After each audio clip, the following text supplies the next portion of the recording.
The Meeples Bunker podcast is sponsored by Two Fat Lardies, but also by the very generous donations of you, the listener. I'd like to send out a huge thank you to Peter Millen, Frank Reynolds, Robert J. Ruffner, David Schickhausen, Marcus Wheeler, Glenn Oberhauser, Keith Erickson, Colin Peake, Tom Privatera, Andrew Oval, Tobias Whiting, Daniel Schmidt, Gerald Anthony, and Alex McIntosh. Guys, thank you once again for your generous support, and for everyone who has supported the podcast throughout the year. It's the Meeples and Miniatures podcast, episode 189. Banter from the Bunker, the Christmas 2016 edition, with hosts Neil Shuck, Mike Whitaker, Dave Luff, and Mike Hobbs.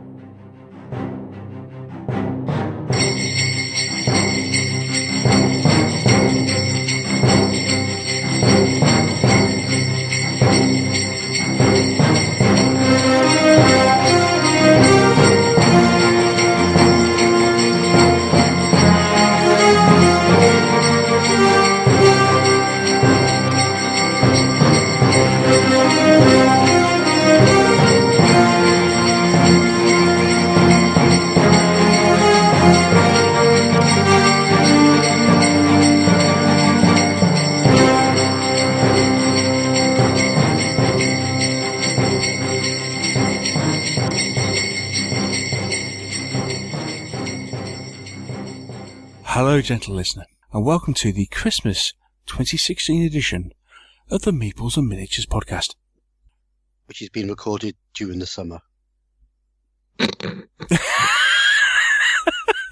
Well, it's been recorded a little bit in advance. In fact, it's been recorded on a really auspicious night. It's Rogue One night. Hark! Who is that? I'm very pleased to report that we have a full set of co-presenters back in place. I am Neil Shuck, and I'm very pleased to welcome to the show Mr. Mike Whitaker. Good evening. How are you, sir? You well? I'm doing very well indeed, actually. I'm sitting here with the 3D printer having just finished cleaning its heads, several design files open, a bottle of something to drink, and I'm ready to rock and roll. Cool. And we have the Luffmeister himself, Mr. Dave Luff. Evening, chaps. Are you good, mate? Are you good? I'm good. Excellent. He sounds more awake than usual. 666. Boxcars. Excellent stuff. Not halfway across the galaxy tonight. No, definitely that good. Cool. And he's back. The Welsh Wizard returns. Hello, Mr. Hobbs. From Clwyd. Hello, I'm back. Wasn't it the Hobbit from Harlech? Not from Harlech. I'm trying to work out what's happening. I don't know whether I'm just doped up on Lemsip and Dangerous or what, but it's all gone very surreal. You ain't heard nothing yet, mate. Welcome back. Step away from the podcast for a short period of time when you all go a little bit weird. Well, that will change, you know. That will change. You'll soon come back. You'll get us all back in order. There will be rules. Hello, everybody. I'm back. Hello, mate. It's good to have you back on, despite the fact that you're manfully fighting your way through man flu. I know, it does sound like Dave's got my cold as well. My flu. Viral infection. Am I? You're a bit sniffy. Am I? Sorry. Welcome, one and all. As you can see, we're back to normal. Anyway, on the show, this is going to be the last show we record before that event that is Christmas. Ho, ho, ho. Ho, ho, ho, indeed. We're recording this on the 14th of December, just a few hours before some of us go off to see a Star Wars film. But obviously you'll be hearing this next week as we record it. But I just want to assure you at this point that this particular podcast will be completely free of any Rogue One spoilers because we haven't seen it yet. Is Darth Vader in it? He might be, although rumour has it that only half of the footage in the trailers are actually in the film. Whether that half includes Darth Vader This podcast is going to give Dr. Dan Street Mentioner an apoplectic fit by the end of it, isn't it? Who? That was a completely wasted Hitchhiker's Guide reference, wasn't it? Moving swiftly on. Sorry, did anyone else see that tumbleweed flying across the way? It's a bit too obscure, really. I mean, hey, I'm a Hitchhiker's fan, and even I missed that one. Dear listener, Anyway. if you got that reference, please write in and explain it. Thank you very much. Particularly, write in with the title of the Good Doctor's book, because I'm assuming that some of you out there are not complete Philistines, unlike these three. I resemble that remark. Right, anyway, hello everybody, and welcome to the show. Have we started yet? Have we actually started yet? That's a very good question. Are we nearly there yet? Get on with it. On this show, it's another one of our banter from the bunkers. So we haven't got a guest as such, but we're going to be covering some hobby news. We're going to be chatting a lot about what we've been up to, and boy, have we been up to a lot in the last few weeks. We've got a bit of a mailbag, and you never know, we might have another Grumpy Gamers session. So lots and lots and lots to look forward to presently. So we'll take a quick break, and when we come back, we'll be chatting about what we've been up to.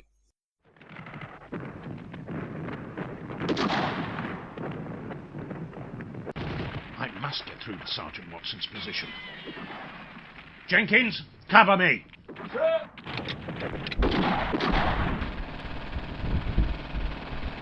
Whoa. Sergeant Watson, bring your men in. Withdraw. It's all right, sir. We're enjoying ourselves. What? Yes, sir. It's these here chain of command rules, sir. We're having great fun. Chain of command? That's right, sir. It's that challenging but fun blend of command and control. It gives me the freedom I want to fight the way I want to. Never had so much fun, sir. And we've cooked you some sausages. Can't be helped, sir. Me and the lads are staying put.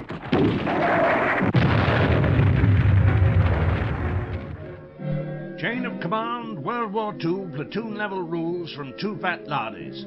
They really put you in control. And they're even better than sausages.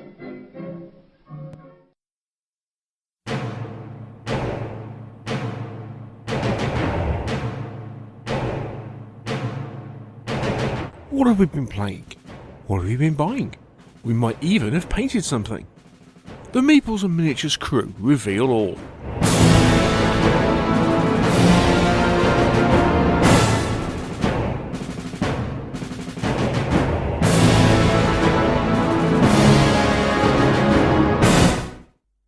It's that time in the show when we chat about what we've been up to.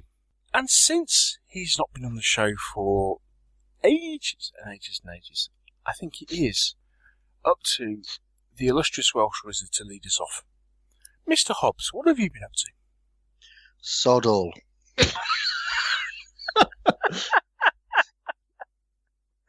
Absolutely sod all. I've started this new job, and it's been a bit busy, and I've been a bit stressed, and I haven't had much time.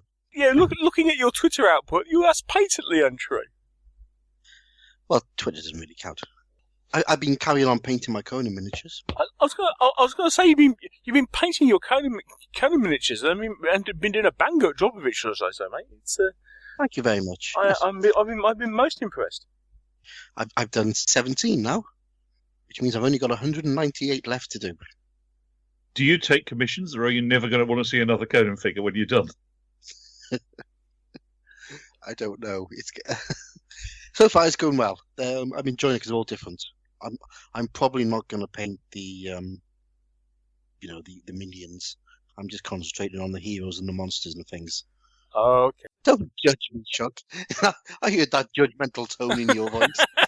Oh, you're not doing the minions, are you?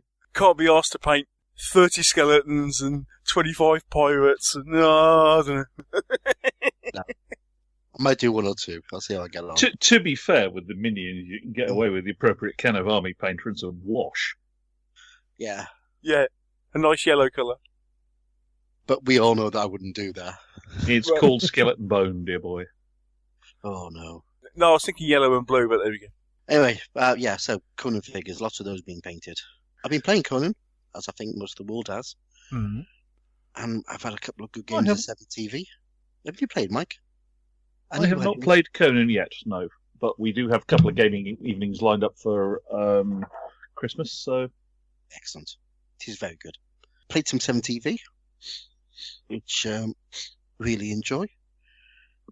We got Shadows over Normandy out, and we played that. And we're going to probably do a few more of those next year.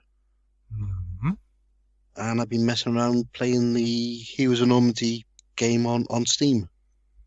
Oh, right. Which is very good. It's a very good version of it. But you wouldn't like it because you don't like the game. Well, Luffy didn't like the game. Try it on Steam.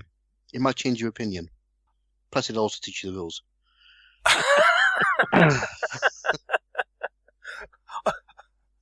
What? So you're saying the reason I didn't like it was that I wasn't playing it properly?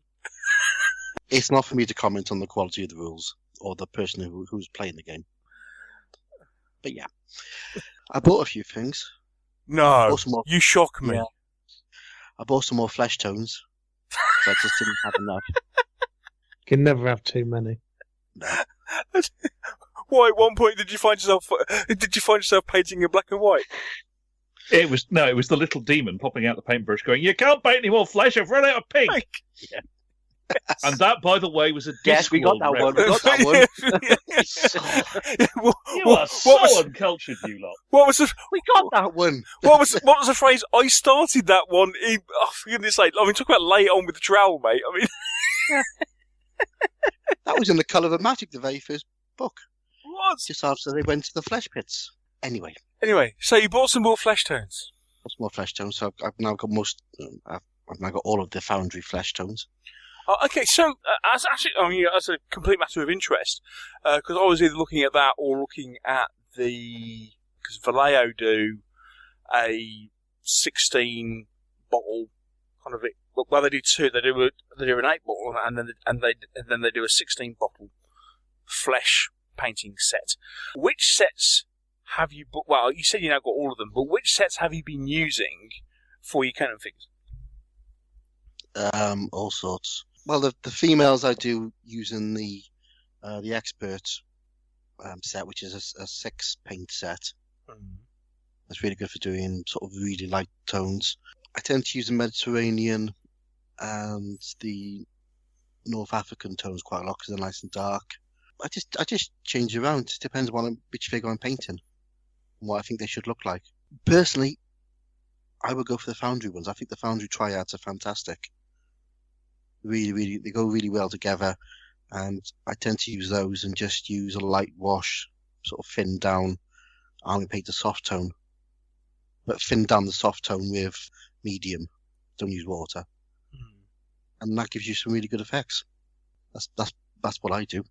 And I did paint one monster using the I think it's coat of arms, drow, elf shades. Oh yeah. But yeah, just play around. But use different flesh tones, because it's Conan. It's meant to be all over the world. So, time for a tutorial on the blog. Yeah, I might do. The next time I paint, I'll put a little tutorial up. I'd certainly be interested. But since I've got the same pile of figures to paint you have. Yeah, for me, it really is just use the Foundry. Foundry is just fantastic. Those 3 layers just work really well, and just a little skim of a soft tone just to blend it all together works really well. Yeah, I can do something.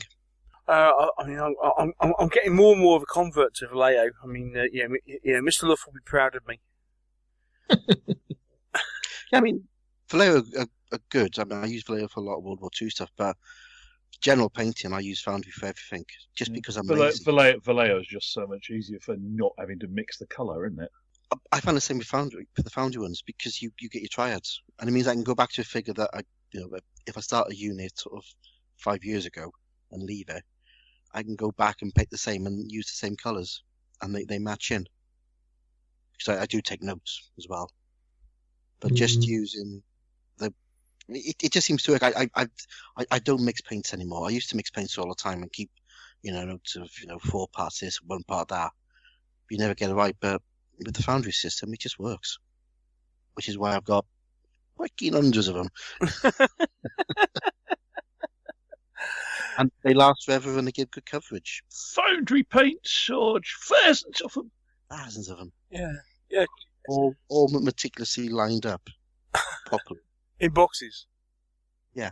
Yeah, I suppose it's the case. If you do that, you just got to make sure that I do it. Yeah. So you have to order enough to kind of offset their postage charge. Postage is pretty cheap now. They've cut it down. Oh right, because it used to be a case of £8 before you get it. Yes, £8 before you started. It was like I must admit at that point I kind of went no. They're a lot more reasonable now. Oh okay. But it's worth trying. Give them a go. I was going to say they actually do a paint set, which gives you I think about 30 odd pots of flesh coloured flesh paints, and they send you some extra miniatures to paint up as well, so you can try them out. Yeah, as I say, at the moment, it's a toss up between looking at some of those and choosing some of those triads, or as I say, going for the Vallejo pack. If of course I was going to paint my Conan figures, which I am undecided as we've already explained, because there's just like hundreds of them. Just paint the four leaders and the four main villains that appear in most of the existing supplements. That'll keep you going for a long time. What are you saying? It'll keep me going for a long time, is it? As in, it'll take me ages to paint them? Well, yeah. So there's that. and it means it'll cover the first 8 or 9 scenarios. Anyway, Autobots can command in colours Napoleonics. What's this new modern game? Yes. This new modern game commands in colours. Do you know, I only just realised it actually had an S at the end of command. Yeah, everyone calls it command in colours, so.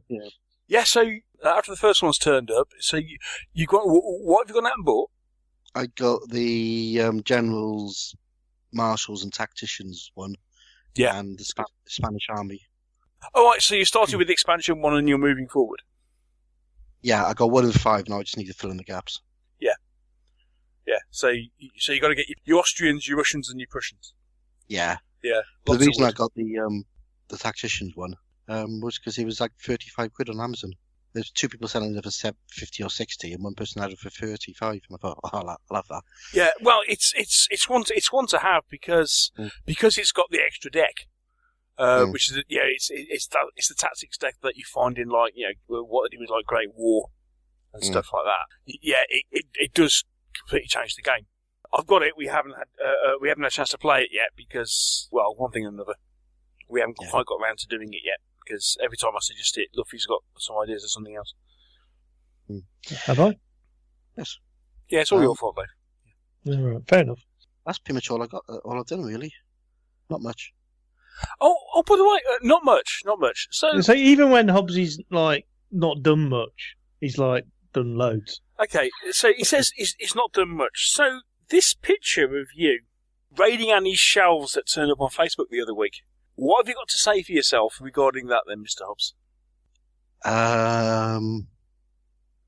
I think it's Mike's turn now, isn't it? Mike, what do you go to? Come on, fess up. Look, I popped in to see Annie and Stu just to say hello, and Annie went, "Oh, go and have a rummage in my bargain basement." Well, there you go. There we go. And she put me towards some boxes of stuff she wanted to get rid of, so I helped prune her stock. What did you buy? I got some heresy monsters that she had in there.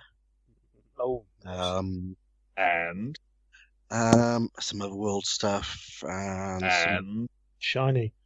Yeah, just a few bits really. Just a handful of random blisters, sort of fantasy things. Handful. Armful. Stuff. Yeah, a few bits of Great. Wheelbarrow. Annie, can I buy that wheelbarrow in the corner as well to take it home? Yeah. She sold me. Yeah, she sold me that for £5. That was good. Yeah. Would you buy the man who's got everything? A box to take it home in. So there we go. It wasn't much. It was only a few bits and bobs. So it wasn't more than a bag full. 100 weight. Of course, she depends how big the bag is. Yeah. One of those bags you get from the builders merchants with sand in. You mean? Yeah. If I hadn't have bought it, it would have just gone to waste. Maybe not. Of course, Mr. Hobbs, we believe you. You are performing a humanitarian service for Annie. I can understand your errand of mercy. And now, the sound of 3 people being unconvinced. I did see some of the masters for the Kickstarter figures. They look nice. Look, shiny, over there! Talking of which, the figure that Kev White's just done of Annie is rather tasty, isn't it? It doesn't look angry enough. You think? Yeah. Anyhow. Are you done? I'm done. You done? I was done ages ago. Not bad for someone that's not done much. Right, who's next? I think Hobbsy decided it was me. Go on then. All right, so what have we done? Club had a nice big sprawly Kings of War all-day game, which was big and sprawly and Kings of War. The good guys lost. Andy on the bad guys' side finally figured out who'd been sending all the assassination attempts at him during the campaign. Hi, Andy. Well, he's far too good a wargamer to take on him combat, so I just used the campaign spying and assassination approach to keep him down while I fought everybody else. It worked quite well. Okay. What else? A couple of games I ain't been shot, Mum. Had a second run through the game that would have gone in the Lardy's Christmas special were Rich not too busy. So we'll save that for next time. It's got its kinks ironed out. It's quite a nice little 3-cornered game with a bunch of Americans having got themselves stuck in a German command post and then sort of slightly fenced off by a surprise German advance. So they've had to ask the British to come and rescue them, much to their chagrin. It's quite fun. It worked quite well the second time through. We figured out how to tune it and how to stop the Americans running away quite so quickly. Namely, bombard the crap out of them with HE, because that's always fun. From how far off the table? Oh, in the club car park? You mean it wasn't on the table? Hell no. This is I ain't been shot on. I own nothing of a caliber large enough to throw off table HE, and I expect it to stay that way. Actually, I think I might own one Sexton, and I think that's purely because one of the Blennerville bus scenarios actually calls for it. But other than that, much as I like the look of the Plastic Soldier 25-pounders, I have no reason to buy any. Ditto any American 105s or anything else. You shock me, sir. Well, I'm not playing Age of Sigmar, am I? Obviously, the rules are broken, Neil, that he's playing with. Later. Sorry. Had a quick game of Sales of Glory just to remember how it all goes together, because it's still fun. Have you convinced Mr. Sidebottom to sell you his still in shrink wrap set yet? No, I've convinced him it's good fun and he ought to play it. Actually, he's a big fan of Wings of Glory, so he's quite like weird. He was our guest at Club Christmas dinner yesterday, as this is being recorded. So we had quite a fun natter about yet more gaming systems and the like, and I suspect he'll probably wind up playing it sooner or later. It's quite fun. Ran another I Ain't Been Shot on scenario from the Lardy's Summer Special from about 2014, courtesy of Mr. Skinner. A little historical thing set in Vacaville, which is just inland of Vierville-sur-Mer, behind Omaha Beach, which has an entire company of Americans and 3 Shermans being held off by 5 squads of Germans, a Pak 38, a Panzerschreck, and an MG34 on a tripod. And doing remarkably well at it, which proves that I Ain't Been Shot Mum handles the idea of, and a minefield. Which proves that I think that I Ain't Been Shot Mum handles how hard it is to shift people out of a well-defended position very well indeed. At the point we called it, the British were really, really hoping the tanks would turn up, because they'd lost 2 squads out of 9, 3 squads out of 9. They were basically being pinned down by a combination of the MG34, the minefield being right where they wanted to go, and a very accurate infantry section of the top floor of a house. So, why I like I Ain't Been Shot Mum. It does the job. Also, for those who follow the Chain of Command group on Facebook, did anybody see John Bond's really nice way of doing minefields? Oh, crikey. Remind me. You take a sprue from a plastic Coal Soldier Company box. Right. You basically find a bit that's about 6 inches square. You take all the detritus out of the inside, so you've just basically got a 6x6 rectangle. Yes. And if you remember, the plastic Soldier Company sprues particularly have these nice little round mould marks where on the outer sprue that are basically just sort of, and you basically drill those, stick a matchstick in them, wrap some barbed wire around the matchsticks, courtesy of whoever happens to be your preferred barbed wire supplier, paint it and flock it, and you basically have an outline for a minefield that you can plonk anywhere on the table. You just stick an actual mine on one of the matchsticks. And so instead of having, okay. yeah, so instead of having an actual flat base, you simply have the outline. And it's really neat. There's a picture in the chain of command thing somewhere on Facebook, and there'll be one on my blog when I get round to writing up Monday's game. I just thought they were so neat. John Bond, brilliant man. Great idea, that is. And he also has the alternative approach where instead of making a full rectangle, you just make a couple of corners. And then you just put the corners down to delineate the corners of the minefield. Oh, I like that. But you see what I mean? Because it doesn't involve plonking a big base down on top of your already existing scenery, it's much nicer for handing to a player and saying, where do you want to put your minefield? Yes, because we have had that. Especially when you do things like, oh, where do you want to put your minefield? On the bridge, please.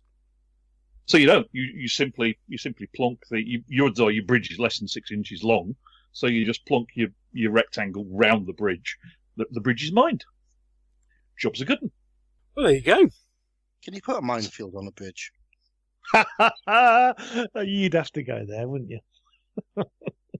Call me pedantic, but it depends on the bridge. It's difficult to dig holes. Come on, if you laid a mixed set of anti-personnel, anti-vehicle mines on the bridge, nobody's crossing that bridge until they've got an engineer team to move them, because nobody's just going to idly wander up and kick an anti-personnel man out of the way while they're trying to shift an anti-tank mine. Mines aren't always buried. Frankly, doesn't matter if you don't bury them at that point. They're still a deterrent. Mm. And let's face it, a minefield, even a rectangle of land that says Achtung Minen, is a perfectly good deterrent without anybody caring whether there are any mines in it. If you haven't got engineers, you ain't about to test it by sending a man in there. Hmm. Okay. So yeah, that was good. This week, I've got a couple more folks down the club who want to play I Ain't Been Shotman. So we're off to Italy, courtesy of the Lardy's Welsh Guards scenario book. And they're going to be taking out a little village in Perugia that's held by a bunch of Germans. So Ruben's ordering me some Sherman 3s, which will be a quick paint job for this weekend. And I'm currently 3D printing some Italian buildings, since nobody has the Flames of War ones in stock, and they're far too blooming expensive anyway. So I'm just in the process of creating some basic single-story buildings without roofs, and I've got some Wills Pantiles sheets from the local model railway shop, which are actually 00, but who cares? 1/76 versus 1/100th. No one's going to care that much at tabletop scale. And they save me having to work out how to 3D model a tiled roof, which is more fun than I really want.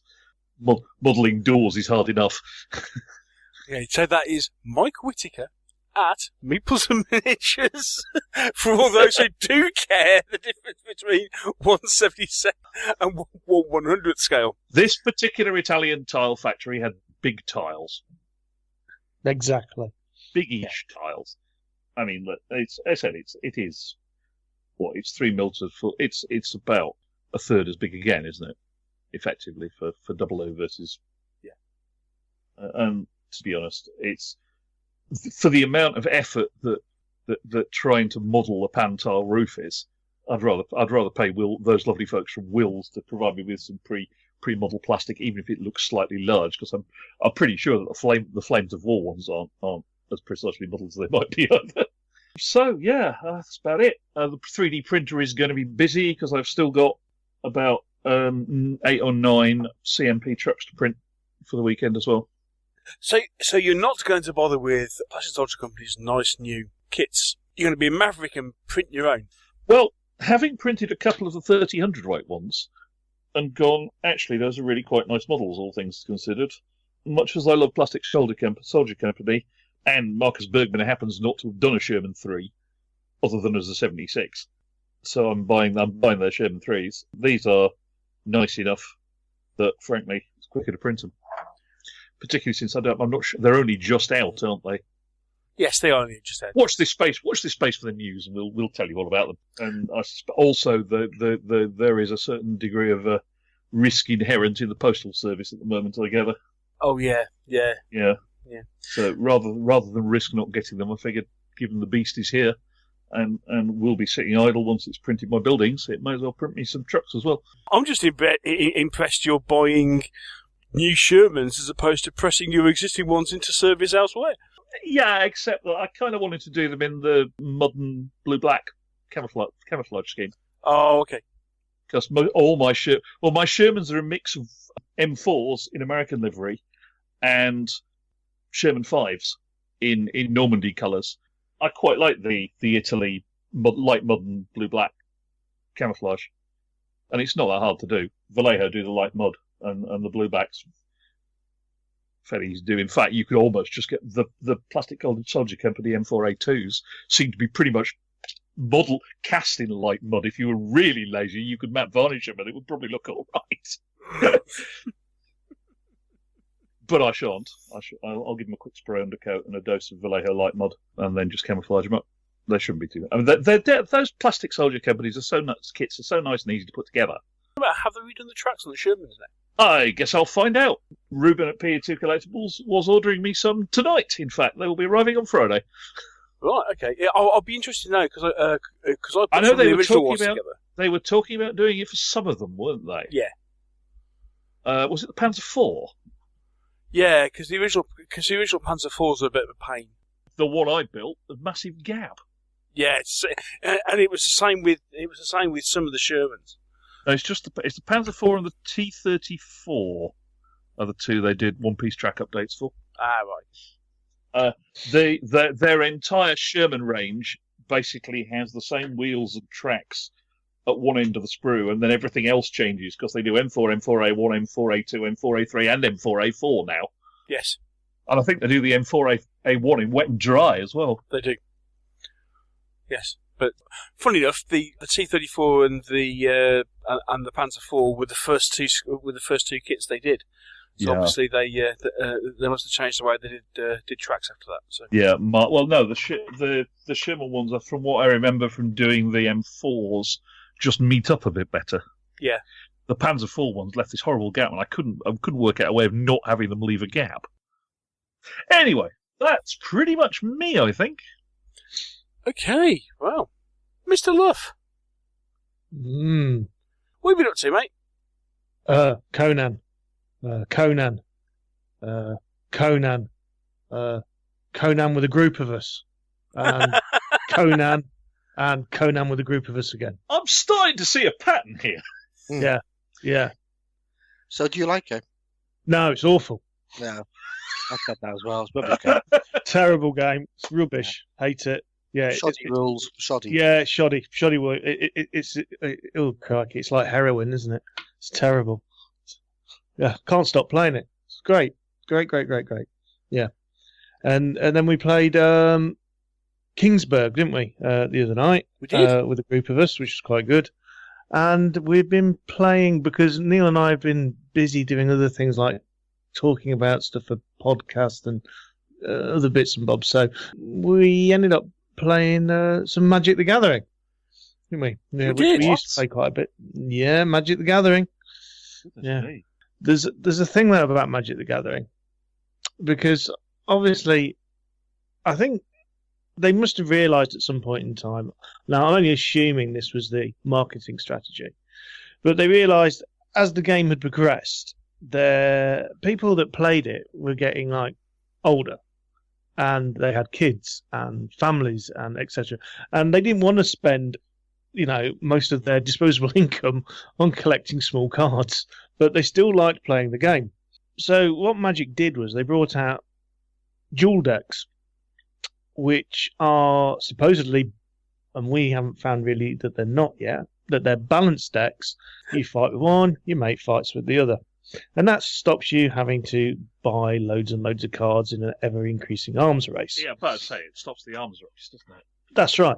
And if you have, yeah, it does. If you have a Magic the Gathering itch and you quite enjoy the game, and Neil and I do quite enjoy the game, it's quite easy to just pick it up and go for it when you're short on time.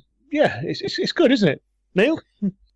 I think you originally put me onto it because I hadn't played at all, and they said, "Oh, do you want to give it a go?" And it was like, well, no, it's a CCG because that just means it's, as you say, you got this issue of spending half your disposable income trying to get, trying to build a decent deck, and funny enough, that's a road that Josh has gone down a little bit of.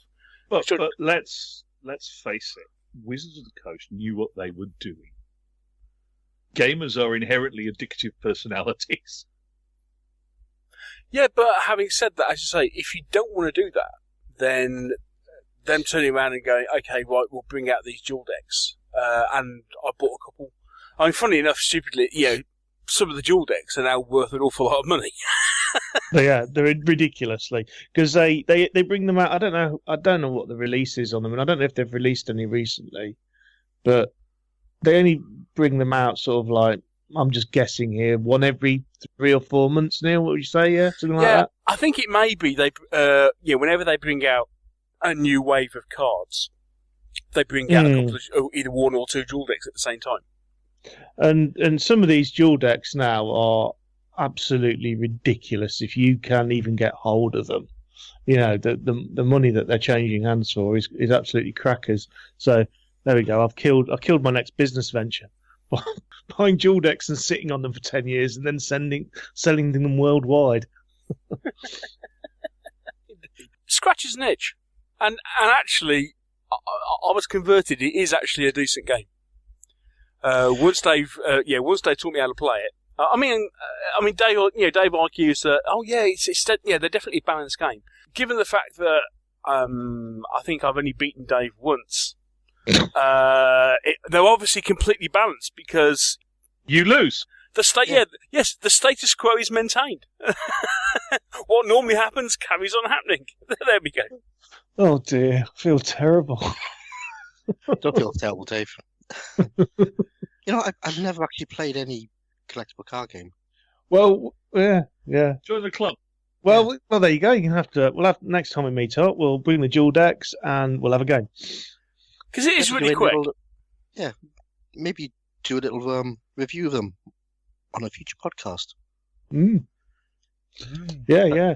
You can, if you'd like this dual deck, you can now buy it on eBay for £400. Just to run the mechanics, mate. I literally have no idea how they play. I don't want to go down the route of collecting cards because that is madness. But having like a living card deck or something, like the Star Wars ones or Magic, just sort of appeal. Probably definitely worth you having a look at the dual decks then. We'll have to sort something out. I'm staying quiet. And then, on top of that, going back now, we played Kingsburg. We had a few guys round, and we get a little gaming group together, won't we? Really? Yeah, it's quite good. And how did you do, Neil? How did I do, Dave? How did I do? Well, I didn't quite come last. Oh, didn't you? Oh, right. Despite the fact that 2 of the guys who were playing had never played the game before. I didn't quite come last. I was only 1 point off last place, and that was only simply because I built something that gave me 1 victory point. One at the end. When you joined? Were you joined at the end? No, I managed to get that 1 point because remember I'd saved 2 goods because of my cathedral. I had 2 goods which gave me that 1 extra victory point. So I just sneaked ahead at the very last. But yes, Yeah, I didn't win, Dave. So it's not all my fault. Well, that's what I was getting at. There's 3 other people in the room. Well, 2 other people in the room, so it's not all my fault. I've got a question for you. Where do babies come from? Well, other than that, and we'll obviously come on to that later. All right. So now, having had the opportunity to play Conan, both as a single-player game where you play all the heroes, which perhaps for some people is an unusual way of playing it, but also in the way it was intended to be played, i.e., with multiple people playing the heroes. Which do you prefer? You see, now there is a good question, and it's a bit of a crux of a question, because it all depends on who you are playing with. If you are playing with everyone playing an individual character, I think a lot of that will come down to the type of people that you're playing with. I think when we played the multiple game, I think we had a good bunch of guys playing it, so we sort of sat down and we talked all the options through, which I quite liked. If someone spotted something that the other two of us hadn't noticed, then they said, yeah, but what about this, guys? Do you think if we did this, this, and this, would that work better? And that was quite good. So, and at the same time, it still gave just some of those classic gaming moments. Yeah, it did. It did. You do. It's a really good question when you ask about the difference in how the game plays. Go on. Because I've played it with me playing the three heroes, and same as you, Dave. And Neil, you've done the same. And you do get into a team, and you can work out, what you want to do as a team. But when there's three of you playing one hero each, it really just changes the dynamic a bit. Yeah. Because it was in the last game we played. We did the village game, the first scenario. Yeah. And Ty and Steve. Hi, Steve. Hi, Steve. They just got off the table right at the end. Got the girl off. All good. I had the head of Zogzag, and in my last but one turn, I got to the point on the board where I could leave the next turn, and I had no gems or anything, and there was nothing that the Overlord could do until Steve, who was on my side and had left the table, basically went, you could play your reinforcements and put 4 points of reinforcements on the square the mic's on. What? And he was a player? Yeah. Which, of course, Mark, being the Overlord, went, that's a good idea. I didn't think about that, and did it. What? Put a blocker and 2 picks on the square that I was on. So I started the very last turn with 2 gems, and I had to kill at least a blocker and one other pick to get off the board with 2 gems. Steve, did you not want to win this game? I was looking at Steve going, why did you do that? He went, it's more Conan. Oh, talking about it's more Conan. Yeah. Dave. Hello. It's more Conan. What does that remind you of? No, gone. Lost me. Second scenario, hunting the tigress. Yeah? Yeah? Yeah. You know the one, Mr. Hobbs? With the 2 boats? Yeah? Mm-hmm. Right. Mm-hmm. And obviously, the Overlord has to kill Belit. That's the aim of the game. Right? Oh, right. Yeah. Yeah, do you remember now? What did you do? What did you do? Well, I killed everything. Eventually, but what had you done? You killed most things, hadn't you? You killed most things, hadn't you?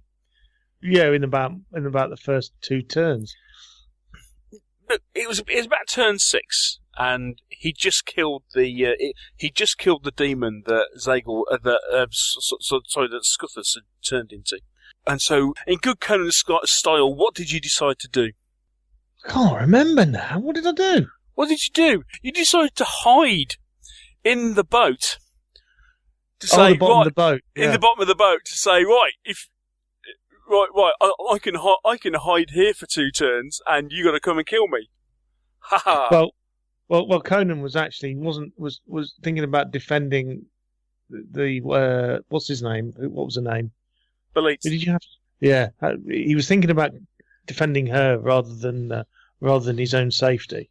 That's what it was. He was putting himself between her and the steps into the bottom of the boat. Now, You tell me, Mr. Hobbs, is that like a Conan novel? Yeah. This is the thing about playing this game, is you do tend to do very Conan-y things. No, he didn't. He hid. He hid? He hid. He said, come and get me. And I turned around and said, you what? Because, Dave being Dave is what's your playing, how would you describe your playing style, Mr. Luff? Aggressive. My playing style? Conservative? I wouldn't say I was conservative. No, I'm not conservative. I wouldn't say I was conservative at all. Defensive? No, I'd say non-aggressive. Come on, Neil. Anybody is conservative relative to Mr. Neil Judge Shuck. I'd say I'm counter-attacking. Yes, waiting for a break. Mm-hmm. I wait for Neil to make a mistake and then I exploit it. Oh yeah, definitely. That's a good idea. What? We happen on about turn 2 normally. I was about to say, it doesn't take long then. But it has to. But in that particular instance, I did actually look at him and go, seriously, is that what would happen at the end, at the climax of this Conan adventure? And it was written that Conan and his companions hid in the bottom of the boat and waited for, and waited for the opposition to go away. Yeah, but you did have those archers, and they were turning me into pincushions. But that's all I had left. I had that and that. But then you went and attacked me. You came, but no, because Conan didn't stay down there, did he? He came flying out eventually once I had the opportunity to get anywhere. Well, that was only because I shamed you into it. Shamed me into it. He went, all right then. Yeah.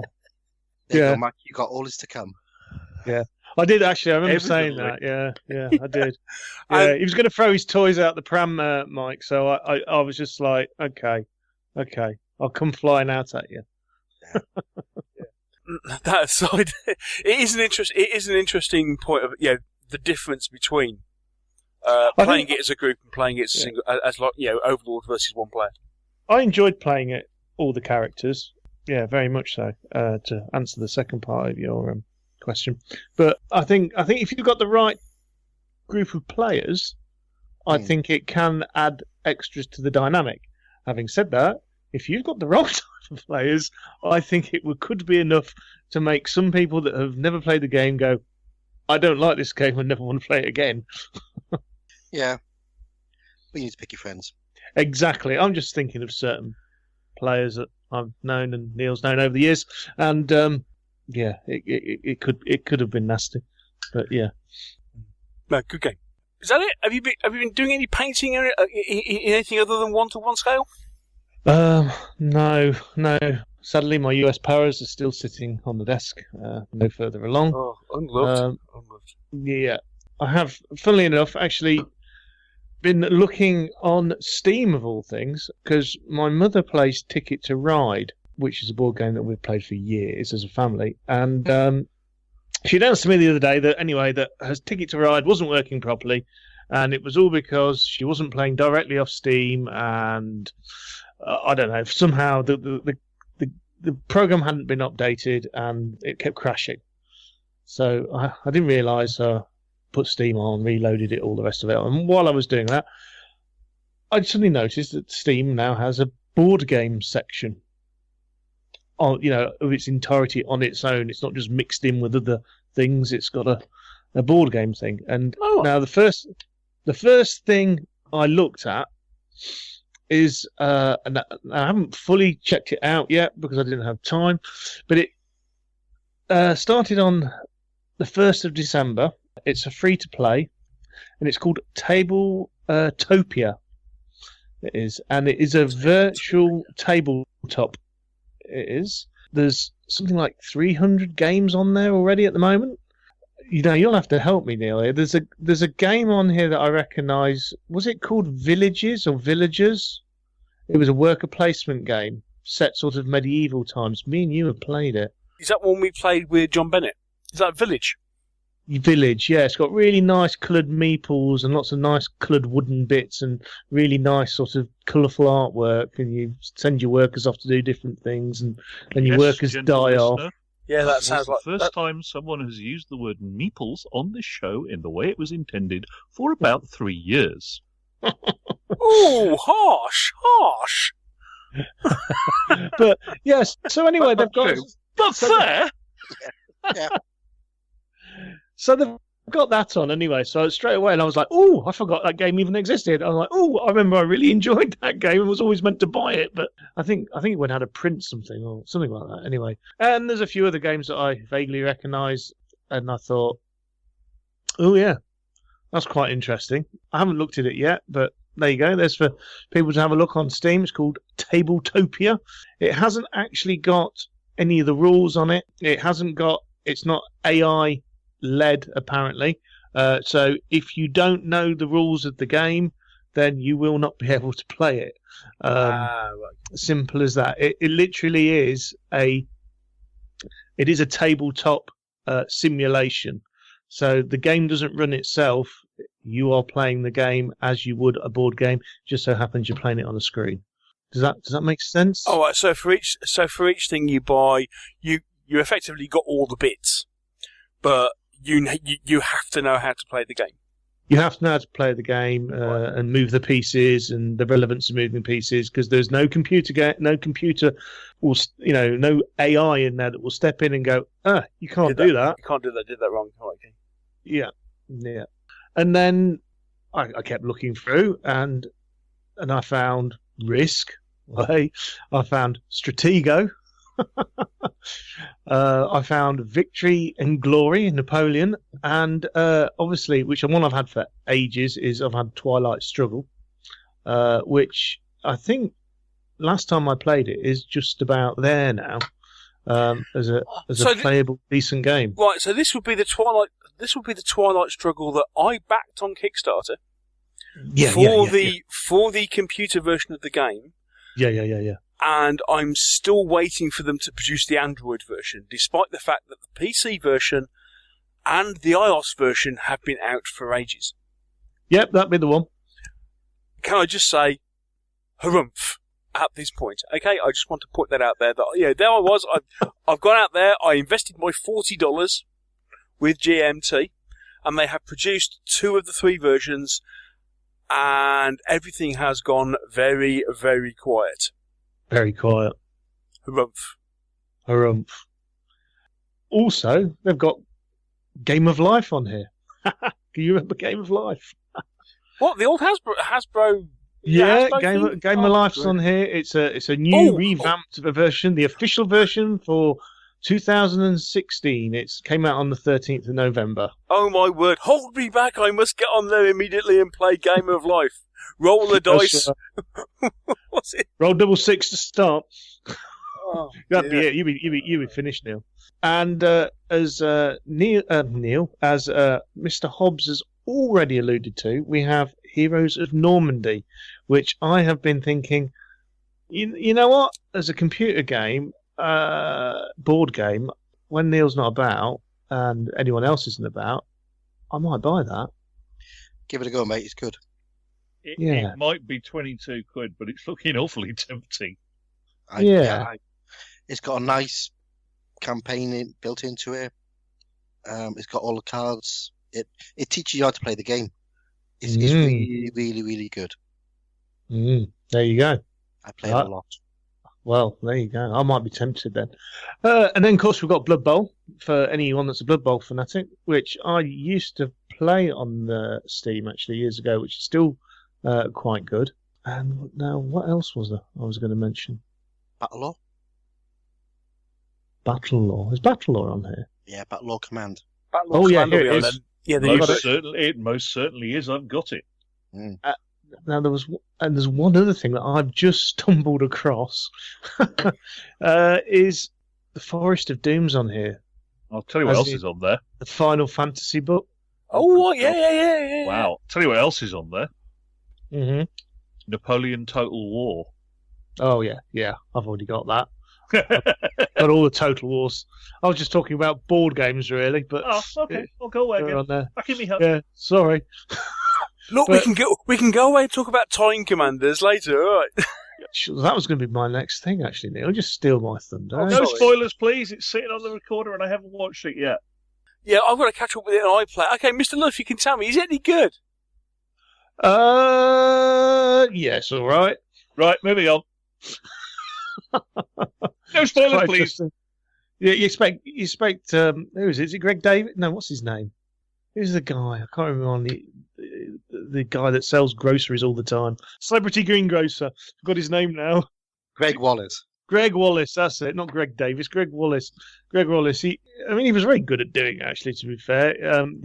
Very enthusiastic, which he seems to be very enthusiastic about. But anything he does, so yeah, it was interesting. Backtracking to Steam, if you like strategy and tactics, Avalon Hill type dice and hex and counters games, Assault on Arnhem looks rather nice. Ooh. I'm looking here, the Forest of Doom, which I think was about the third one. Either book second, three or book 5, wasn't it? I thought it was. Can't remember. Oh no, it was book 3 because it was. Because the second one was Citadel of Chaos. Yes, it was Citadel of Chaos number 2. Warlock of Firetop Mountain was number 1. Oh God, I'm sad I shouldn't be able to remember that. Yeah, so yes, it was Citadel of Chaos was 2, and Forest of Doom was 3, wasn't it? Or was it 3 or was it 4? The Starship one was 5. Yeah. But that's on Steam anyway, for $3.99 of your good English pounds. I think it is still sort of a read-along adventure, but it's got some nice graphics with it and some nice artwork to go with it. Well, interestingly, if you're talking about those, we were sorting out Josh's room the other week because obviously he's currently not at home, and came across a set of those books because they reprinted them and they put them in a box set. Mm-hmm. And I bought Josh's set. Of them. Well, no, I think it was the first dozen. 59. I'm wrong. Starship Traveller was 4. City of Thieves was 5. Oh, what? Yeah, because that's when they started changing it, isn't it? City of Thieves. It has some different mechanics. Death Trap Dungeon. Death Trap Dungeon and City of Thieves were my favourite too. He didn't take them with him, and there's about the first dozen or so. I'm thinking, I'd like to give them a go again. Oh yeah, you got to give them a go, Neil. It's worth noting. I've got the Wikipedia list up here. Book 40 was written by one of our next guests. They got up to 40. Dead of Night was written by Jim Bamber and Stephen Hand. They got up to 40. They got up to 59, mate. Oh no, I could end up being relieved of some money. Before you move on to Steve Jackson's Sorcery, which was a completely separate range, The Adventures of Goldhawk, and the Fighting Fantasy role-playing game. Well, the reason I started looking all this up was because of the news that Neil told me the other week. Hey, Neil. Yeah, because it was really sad news that Joe Deaver, who is probably most well known for the Lone Wolf series of fantasy series books. Joe Deaver and Gary Chalk? Yeah, Gary Chalk did the... Wasn't he also responsible for basically walking around every major British gaming con with a camera for a while? Indeed. Yes, he was the guy that if you wandered around Salute, you waited a week. You waited until he'd uploaded all his photos onto PhotoBucket, and then you'd look through the link that he posted normally onto TMP, and look at everything that you'd missed. Because he did have this tendency to wander around and photograph absolutely everything. He was brilliant, and unfortunately, a couple of weeks ago, he died. I believe it was complications following an operation he had for a long-term illness. But yeah, really, really, really sad. Author of most well known for as being the author of the Lone Wolf books, which obviously kind of got us all into this looking at this choose your own adventure sort of stuff. So got us all into this mess in the first place. Yeah, I mean they were. I remember discovering them after playing the fighting fantasy stuff, and I've been playing that for a while. And I discovered Lone Wolf, and I ended up probably enjoying the Lone Wolf stuff even more actually, because I think I just found it was just that little bit more in-depth mechanic within it. Yeah. Also, it took a little bit of a step sideways from absolutely classic sword and sorcery. Yeah, and it was its own setting. You developed your character from the first book and carried on going, Yeah. which was something I really liked, the character development and everything. Yeah. But, oh, crikey, that's actually, there you go. I'm going to have to end up having to, my mum's got a big box at her house with them when she told me at the weekend. I'd claim that quick before she done something foolish. Yeah. I did post actually on Facebook about a year ago my copy of City of Thieves and said, I think I played this a few times. And one of my mates got back to me and said, it looks like you played it about 80 times, which is probably about right, to be honest, at the time. Yeah. Was it? It was looking a bit dog-eared and a bit sorry, was it? It's proper. It was proper dog-eared. Proper dog-eared. It's like most people's copy of Warlock of Firetop Mountain, where the book is tattered and torn, all the pages with a bloody maze in it. Every time I used to play those, I actually used to draw the maps out as well as I played. You're not the only one, mate. So I did at one point have a full-scale map of Warlock of Firetop Mountain. I did. You weren't the only one. Yeah, I'm sure I wasn't. Yeah, but yeah. I vividly remember doing it on a big piece of graph paper. Yeah, so did I. Yeah. Did you ever play them, Mr. Hobbs?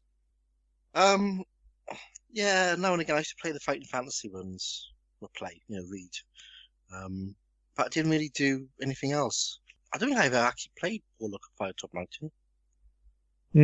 I remember buying it on my trip down to Cambridge for my interview from Heifer's Children's Bookshop. It had just come out. I was going to say, I'm interested that you guys were playing these because obviously you're a little bit older than me. And, Steady. And I was about 10. Yeah, when they first came out. I was 18, pretty much, when Warlock of Firetop Mountain, as I said, because I picked it up on my trip down to Cambridge for my interview. Okay, I think I was 10 when City of Thieves was out, I think, and yeah, I remember all the teachers used to. Well, the teachers fell in two camps really. They either hated it because it wasn't proper reading, or the more modern teachers were like, "This stuff's amazing because it's getting lads to read books." Yeah. Why? Didn't somebody do a version of Warlock of Firetop Mountain last year using the Otherworld miniatures? Very possibly. It's also been a computer game, I think. Yeah. It's definitely been a computer game. Yeah. Yeah, that's what I mean. Is it a PC game? I think I'm sure they did. Yeah, because they scanned in all the Otherworld miniatures and used them in it. Don't know. Let's have a look. Ooh. Anyway, Mr. Luff, are you done? Yeah, I think so. I've digressed. Well, heck, it's not often we say that to Luffy. Indeed. I think that means then. Who let him loose? I think that means then it's up to me. Oh dear. Right. Can I just upset you for one more last time? Yeah, go on. Go for it. Because I just thought, as you were saying, is there a computer game? As of the 31st of August 2016, on Steam, there is Warlock of Firetop Mountain. Ooh. Right, buy that. I'm pretty sure that's the one that uses Otherworld miniatures. Well, they've scanned in Otherworld miniatures. So that could be good.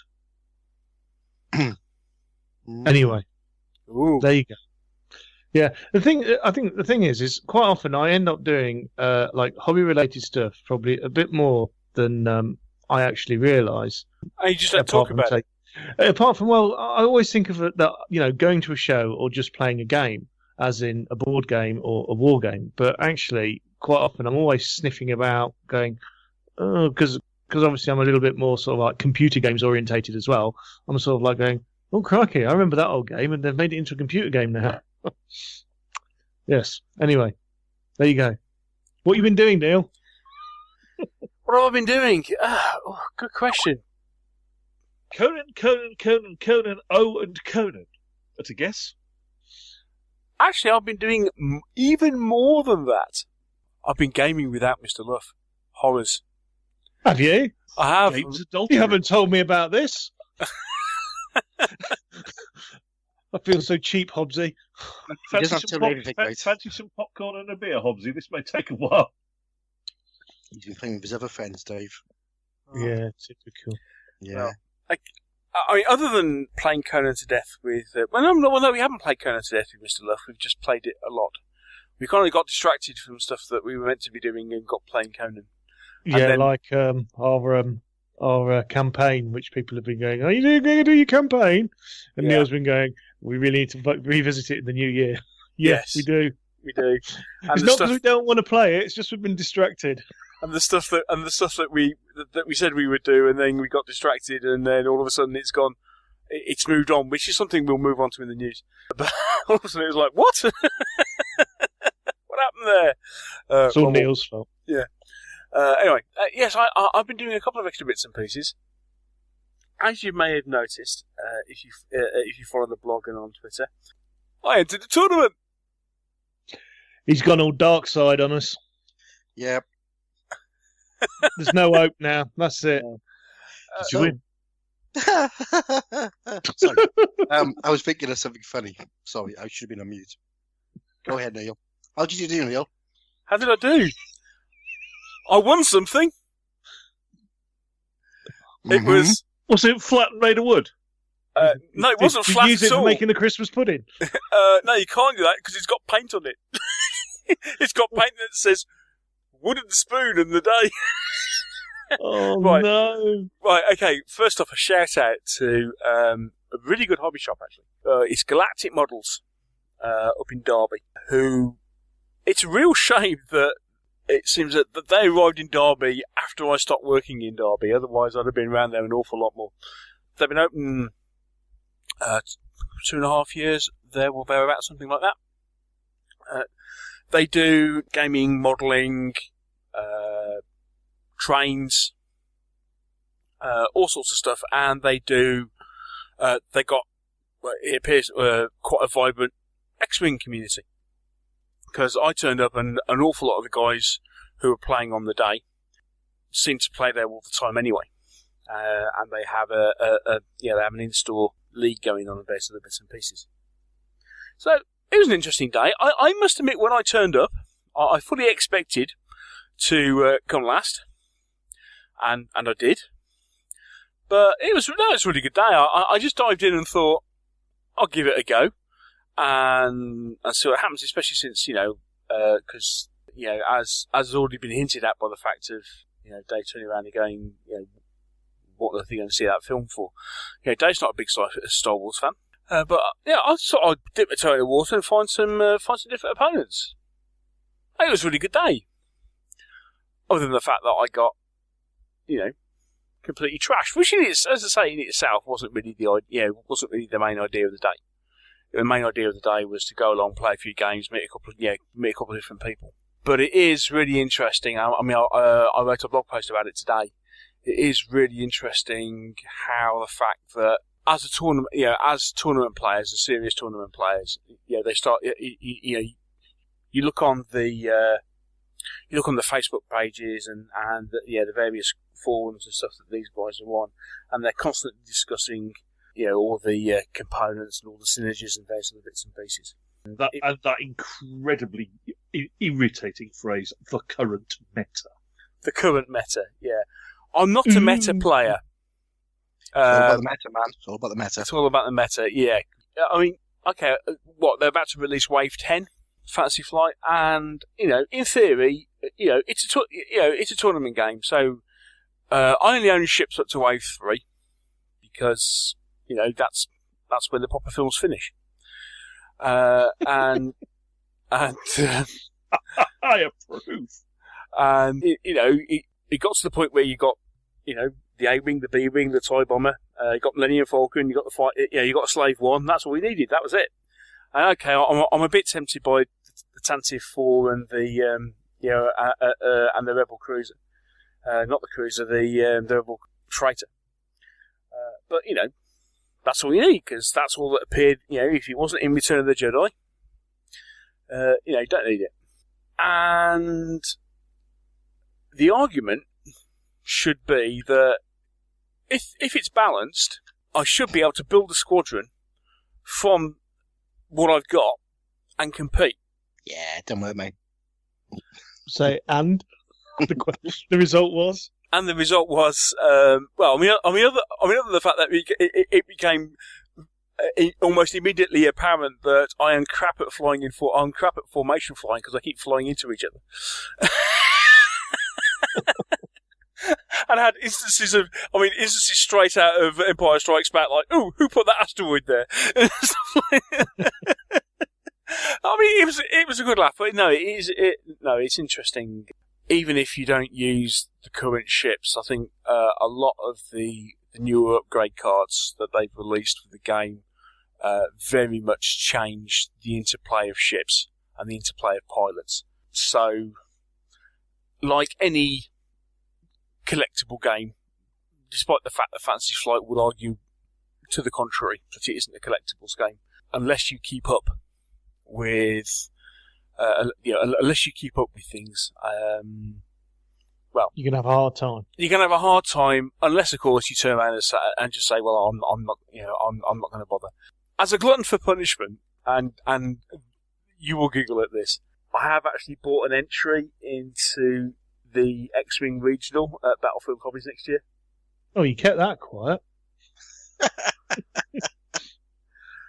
Which is likely to happen. So when did you buy that? A couple of weeks ago, when Battlefield announced that they had original, I went, "Oh, I'll give it a go." You did keep that quiet then. Yeah. Oh, yeah. Very much so. You've only decided to come clean now. Yeah. I wonder if at this point in time, I'm thinking, was that a good idea? Since regionals tend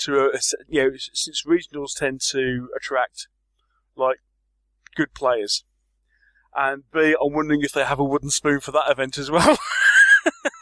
I think you could go around. Yeah, you could go around and do all the tournament. You could do every tournament that's going this season, and then try and win the wooden spoon at everything. I mean, try.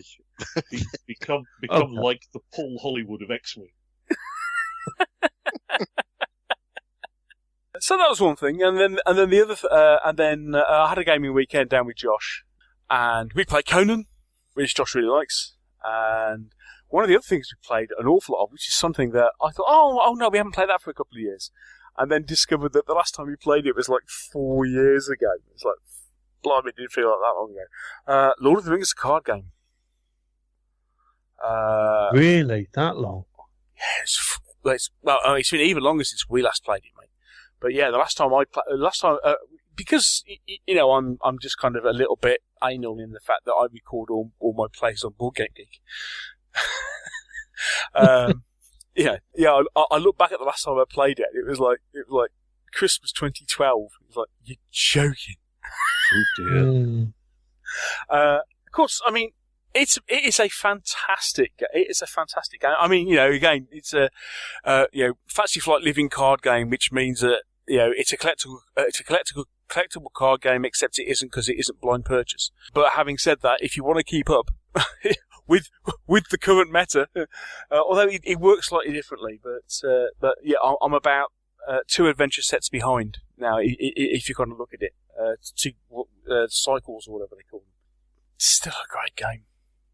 Still a really good game. Really, really like it. It's a game that kicks your butt, something rotten. I can't remember whether you liked it or not, Luffy. No, I wasn't very keen. But you always said it was to do with having the right type of player, which is what we were talking about earlier. Was it the same right type of player that we were talking about? Possibly. Right, okay. Yeah, but... No. You might think so, Dave couldn't possibly comment. Possibly. But no, I mean, because it's Lord of the Rings, Josh loves it, because I mean, it's lovely, great theme, fantastic artwork. Got some stunning artwork on the cards and stuff. And no, we just really enjoyed it. I say we haven't played it for ages, and we were going to play loads of different bits and pieces, and we ended up just playing Conan, and we played lots of Lord of the Rings card game. Love getting it out again. I've not played the card game, I have to say. I am a huge fan of the cooperative board game. Which one? That one up there on the shelf there behind me, see? The one a Kinitsu one? Do you mean Lord of the Rings? No. Yeah, I know which one. I know which one you're talking about, Mr. Hobbs. Yeah, the Lord of the Rings one. Greenish box. The greenish box with the one which had the 3 or 4 different expansions to it. Yes. I love that game. Wasn't very keen on that one. Oh, okay. Well, to each their own. Yeah, I wasn't overly keen on that one. I mean, you could tell. At one point, I got that. I got the 2 expansions for it, and I'd even got as far as pimping out all and replacing all the counters with the Games Workshop counters, including a Sauron and stuff, and then decided that actually it wasn't that great a game. So sold it all. Impulse control? Me? No. So there you go. So that's all I've been playing. Have I bought anything?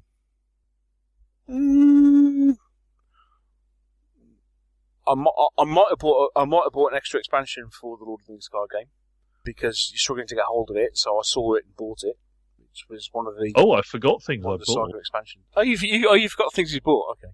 Other than that, haven't bought any figures. Look at a couple of rule sets. Basic Impetus 2. That was cheap on Wargames Vault. That was coming, wasn't it? Yeah. I thought I'll give it a go. It was only $5. I thought I'll give it a go. Have a look, see what it's like. We'll let you know what that's like. The other thing was because and this is all Mervin's fault. Okay, this is all Mervin's fault. Thank you, Mervin, because he mentioned it. I went, oh, I remember that. Mr. Hobbs, do you remember the Immortal Kickstarter? The Immortal Kickstarter? Yeah, Immortal. The Dark Age Skirmish Warband game that also also had a fantasy element, and that they were using the angelic and demonic figures from Westwind. Oh yeah. That one, and it didn't reach its it got canned. Yeah. They've released the rules. Oh. And it's on Wargames Vault for I think it's $10. Cool. And so I got those. But I think that's about everything I've done. Oh, and I've been podcast editing like mad.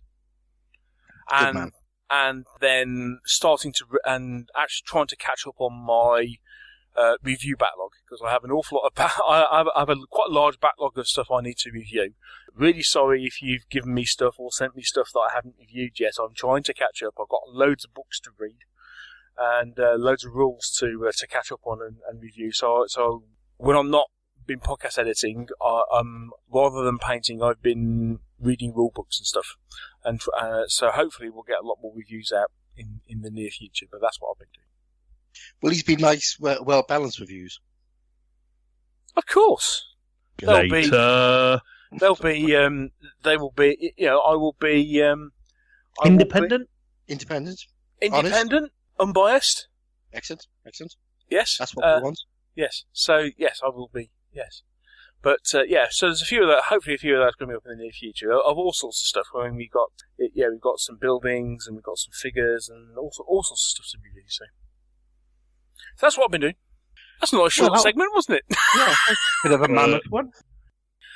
So we'll take a quick break, and when we come back, we'll be having a chat about a couple of bits of hobby news. How about that? Excellent. Marvellous.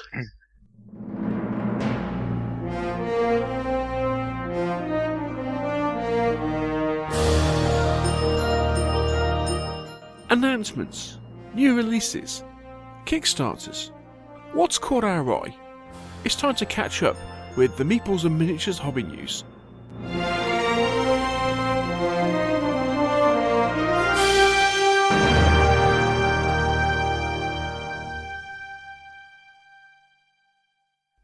after that that slightly longer than normal section about what we've been up to, which, I mean, let's be honest, it's been a while since we've all been together, so you were expecting that, weren't you?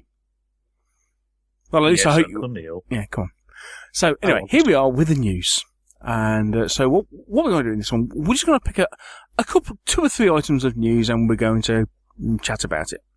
So we're going to start with a subject that's very close to 1 or 2 of our particular hearts, which was the news that was announced today, as we record this, from Warlord Games. Oh, you've given it away. I was going to have people guess who'd got the franchise. We can still do that. I reckon it's Warlord Games. Well, there you go then. So yeah, those of you who were paying attention a couple of episodes ago, actually the rate we put out episodes, quite a few episodes ago, may remember that the lovely folks at Mongoose elected not to renew the Judge Dredd franchise that they had the license for. And let's just say that caused a little bit of a hoo-ha? Disappointment among those of us who were quite fond of the game. Yeah. Let's just say that it should come as no surprise to anybody who's been paying attention to who was actually distributing Mongoose for the last year, who's actually got the franchise now. But they got more than what Mongoose had. Yeah, I bet they have. Yeah, they got the license to pretty much all of Judge Dredd. All of 2000 AD. Oh, can we have the DR and Quidge game, please? Can we? So does that include like Rogue Trooper and Slain and that sort of stuff? Going back to thinking about things like what Foundry did, sort of thing. Yeah. Sounds like the worldwide license covers miniature games, scenery, and collectible miniature sets based on series and characters from the weekly comic. In short, you name it, we can do miniatures for it. And they're mentioned that they're going to be doing Strontium Dog first. Okay. Which would be fun. That's a bit of a surprise. Yeah. But I imagine that there's a lot of people who got Judge Dredd figures already. Well, not all of them. Not all of them. They also want to do Flesh, Slain, Kingdom. So yeah, this could be interesting. But are they going to do? Are they going to do Judge Dredd, or are they just going to pick up what Mongoose did? I don't know. I heard rumours that the miniatures, the Judge Dredd miniatures, and the molds have been destroyed. Ooh. Matt has turned around and said the people who have done the Kickstarter, especially at the higher pledges, will be getting 1 green each from the range of figures. I know that they've sold off some of the miniatures which are not sort of Judge Dredd related. Yeah. So things like the cultists and civilians and things like that. Things that don't have a specific IP attached to them. Yes. Those and a trademark. A trademark. Those molds have been sold off. But I heard that the all of the molds that they've done have been destroyed. Ooh. So it might mean that Warlord do a full new range. Which, to be honest with you, may not be a bad thing, because one of the things that was noticed with the Mongoose Judge Dredd figures was there was no consistency. Also, being Warlord, there would be nothing to stop doing them in plastic. Yeah, exactly. So, yeah, it's good times. I mean, I've got quite a few Judge Dredd figures. Many painted, many unpainted. So, but I'd be definitely interested in Strontium Dog and the VCs. I don't know if anyone remembers the VCs comic strip. Man, that's going back. Vacuum cleaners. Now that would make a brilliant game. Yeah, interesting. I never read 2000 AD. Philistine. Thank you. My words exactly. I used to read The Victor. 2000 AD still contains one of my favourite pieces of comic book writing ever. In fact, if you can dig out, there's a summer special from about 1990 or 91. Featuring a story called Leviathan's Farewell, The Death of Judge Corey, which is one of the best pieces of comic book writing I think I've ever read. I mean, 2000 AD, I mean, I started reading when it came out. The strips in there, they were just fantastic. They really pushed the genre. I mean, Pat Mills was a bit of an idiot sometimes, but really did push the comic, and things like VCs I especially loved, but the way the Dredd went, and the way the Dredd aged and still ages, because he's now 70, so he's aged in time with the comics, which is an interesting way to have a character. Yeah, because most comic book characters, they just kind of stay the same, don't they? And it's almost like the world evolves around them. Yeah. Yeah. And, there was comics like Nemesis and Total Martyr, which was really messed up artwork. It was really out of it. Be pure, be vigilant. Behave. Oh, man! Halo Jones. Halo Jones. Oh, Halo Jones is fantastic. Halo Jones was awesome. Yeah. Yeah, written by the Warlock himself. Yeah, some great stuff. So it'd be interesting to see what Warlord do with it. I'm actually glad that they've got it, because they've got a big enough clout to do something with it. Yeah. They certainly seem to be yet again adding to their IP stable, don't they? Yeah, which is always a good thing. Mm. Yes. So it'll be interesting to see what's coming out. I mean, they were because they were teasing us a few weeks ago with things like plastic Daleks and Cybermen and stuff like that, weren't they? For the Doctor Who game. Of course, the other thing with Warlord is that they've just opened they've actually just opened a shop at Warlord HQ, haven't they? Oh yeah, they have. So they really are just GW reversed then.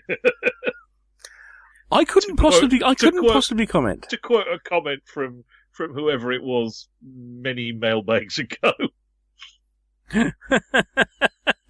Yes, indeed. They're based on the same industrial estate, aren't they? Aren't they based at Lenton? I wouldn't know.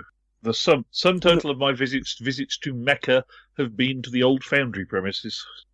Yeah, they've just opened a new shop. That will be interesting. I think it's relatively around the corner. I think I might pay them a visit and see what it's like. Yeah. So 2000 AD. Did they say mention when they're likely to start producing stuff? No, they've only just picked up the license, so. Yeah, because I mean, if you think about when they announced the Doctor Who license and how long it's taken them to get round to producing the actual game, I mean, it was about a year, wasn't it? So, best part thereof. Mm. Yeah. Yeah, it'd be interesting to see what they do with the game, but yeah, it's a good step.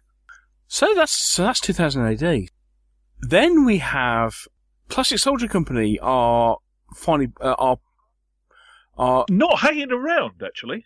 Yeah, well, amongst other things, one thing they're doing is they're actually starting to bring into production everything that they funded with the £25 Kickstarter, aren't they? Yes.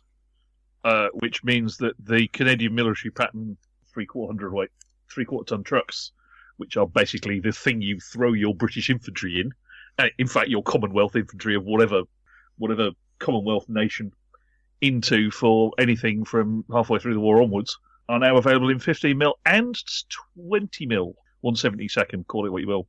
Mm. So for those of you who need ways of getting your I ain't been shot bomb stroke flames of war stroke small scale chain of command troops from point A to point B, Luffy, you got some trucks, mate, for your British infantry.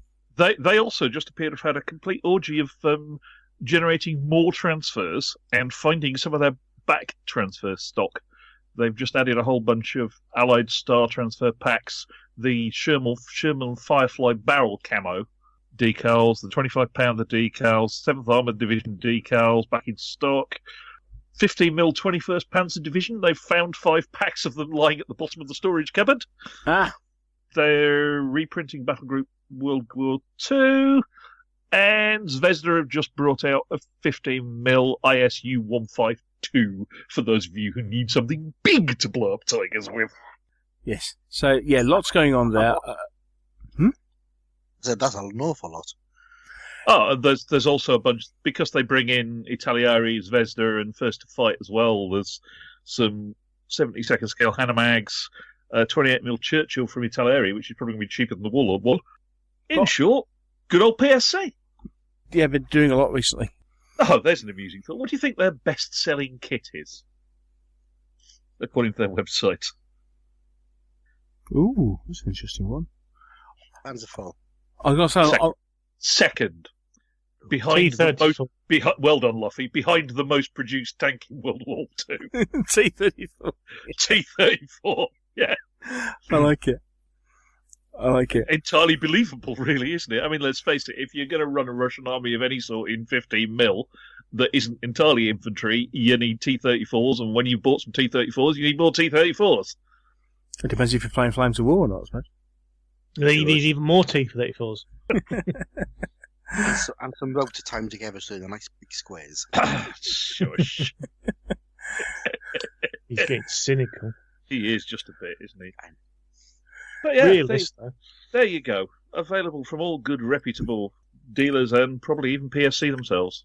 One piece of slightly sad news that I came across a couple of weeks ago. Tree Frog Games. Depending on what your board game knowledge is like, some people might turn around and go, "Who?" But Tree Frog Games, who were the company that Martin Wallace ran as their own publishing company for some time, they announced back end of last month that they are going to be producing a final game, and then they are closing. Their game is going to be called A Handful of Stars, which is going to be a sci-fi game based on concepts and mechanisms that he originally did in A Few Acres of Snow. But that's going to be their last game that they're going to be producing as an independent publisher, which is a bit of a shame. I'm a huge Martin Wallace fan. I like an awful lot of what he's done over the years. Now, that doesn't mean to say that he's going to stop designing games. He's just decided that they're going to stop publishing them. Now, part of that, I think, is down to the fact that a couple of years ago they emigrated to New Zealand. And, they've probably been finding the whole thing of publishing games and distributing them whilst they're based in New Zealand to be interesting. So Martin's still going to be designing games, but just for other publishing companies. So there are very few games left that they produced. I think at the moment they've got on their website they have a few copies of Mythopia left, a few copies of Onwards to Venus, In Flanders Field, and Field of Glory, the card game. But everything else that you may have known them for, which includes things like A Study in Emerald, which might have included things like A Few Acres of Snow, or Doctor Who the card game, or going back and remembering things like Steam and Automobile and all those games back in that they produced a few years ago. They've all gone, and they're only likely to be reprinted if somebody else picks them up. So if you've got any Tree Frog game, and of course that includes things like Discworld, for example. You remember the Discworld board game that was produced? That was a Tree Frog game. So anything like that, they're going to become collectible, shall we say. We saw them playtesting that, didn't we, many moons ago? Many moons ago. At a games convention. Yes, I do own the collector's edition of that. So I do like that game. I do like that game. So there you go. I mean, things like Waterloo and Gettysburg that he did with the wooden meeples and stuff like that. Yeah, won't be able to get them anymore. Meeple. Thank you. Just saying. Yeah, no. I mean, to be fair, as war games, those two are really good, aren't they, Dave? The Waterloo and the Gettysburg one. Alas, no more. So they'll be going up in value on eBay. Oh, just a tad. I found my copy of Gettysburg the other day and went, ooh. I have to play that again. You may not want to look and see what that's worth on eBay. I could imagine. Yes. Dave is now reevaluating his pension scheme. Yeah. Talk to Harry Sidebottom. I think he's got a similar one. So that's Tree Frog Games. Anything else, guys? Rommel. Excuse me. Are we allowed to talk about Rommel? Well, you never talked to me about it. Well, we can very soon start talking about it. Ooh. Been in communication with Mr. Mustafa, and in the new year, he's quite happy for us to start telling people all about Rommel, which is his brand new World War II game. So, I don't know if we should say any more now, Neil. What do you think, or should we just hold off until the new year? Always leave them wanting more. Always leave them wanting more. That's it. We could tease a little bit. Coming soon to a podcast near you, we will be discussing Rommel, possibly exclusively. Possibly with Sam. I was about to say, possibly with the author. Yeah. Because I wish you would, because I know nothing about it, because you won't tell me anything. Because we're not allowed to. So I figured that bit out.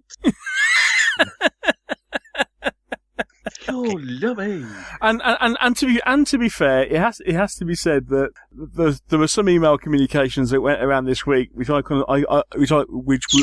saw and kind of went, what? Where did that happen? Because as Mr. Hobbs warned me that it gets to a point where things happen and then Sam moves rather fast. Yes.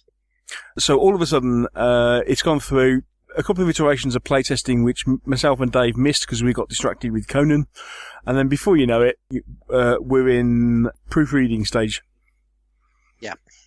Don't worry, because I missed the last bunch of playtesting as well because I was working. Coming to a podcast near you in the new year, we can tell you all about the miniatures game that is Rommel. Yes.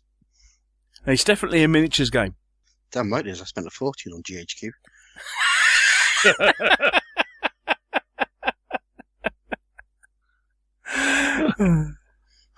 Indeed.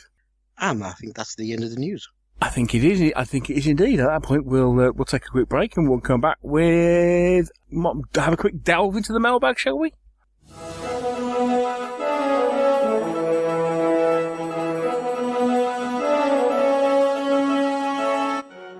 And now it's time to hear from you, as we open up the Meeples and Miniatures mailbag.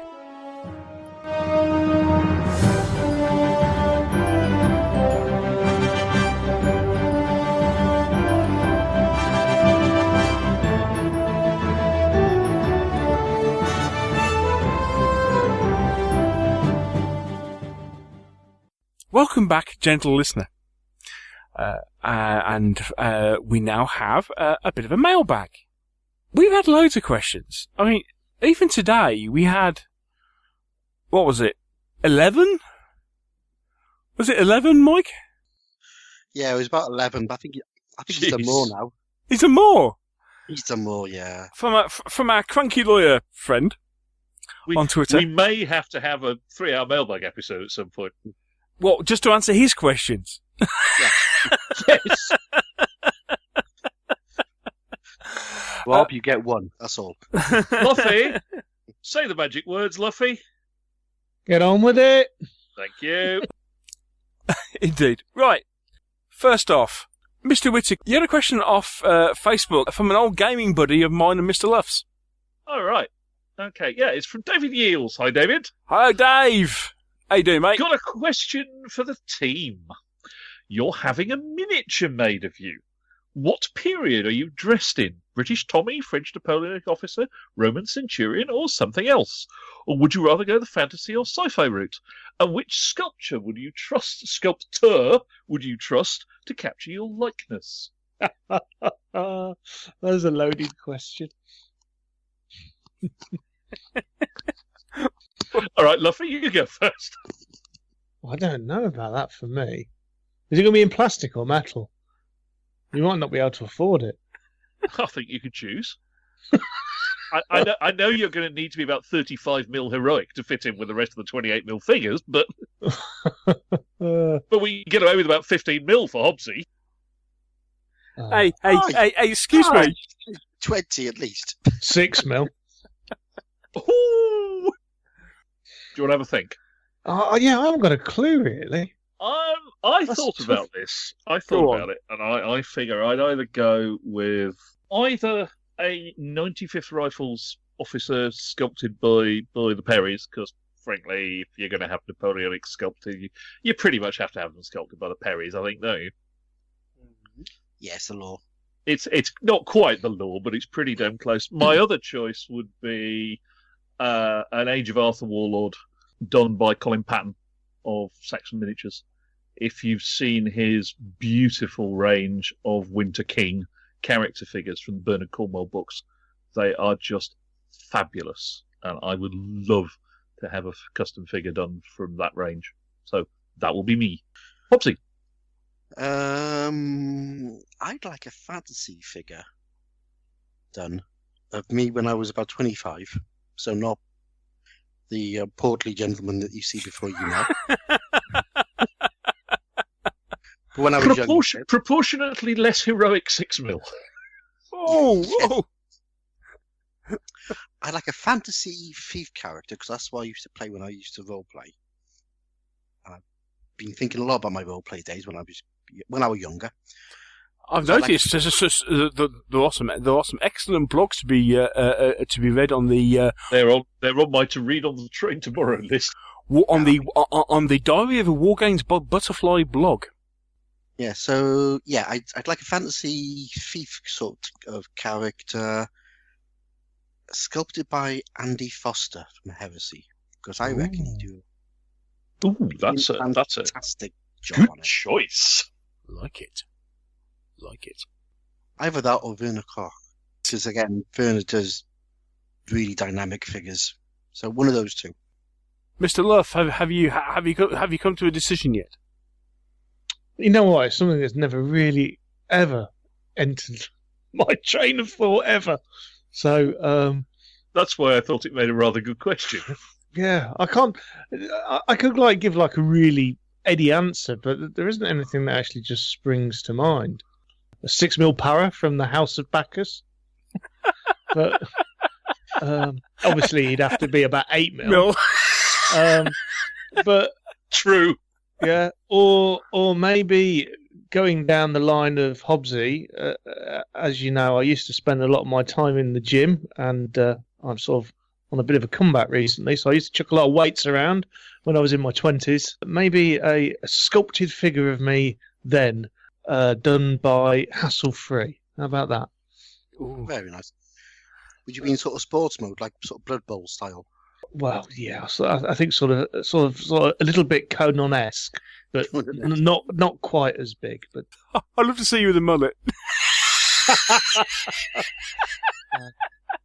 I would pay for that model to be made. Kickstarter. There we go. Meeples Kickstarter. You heard it here first. If you're listening and bored, hassle-free. Come on, Kev. Yeah, because he's stolen my thunder. Because I was thinking that if I wanted the likeness of me, I'd go all John Rhys Davies. Because I'd like to have me. I'd like to have me as a dwarf. But he's a tall bloke. He's taller than me. Yes, I know. And he played Gimli. And I would draw the honourable gentleman's attention to the fact that the practical effects in Lord of the Rings are an absolutely classic example of this is small and this is far away. Yeah, indeed. But I'd like myself as a dwarf, sculpted by the very same Kev White, because Kev's my favourite sculptor. I thought you would have gone for Kev Adams. Goblin Meister. Yeah, possibly. I could see you as a little goblin. Oh, thanks.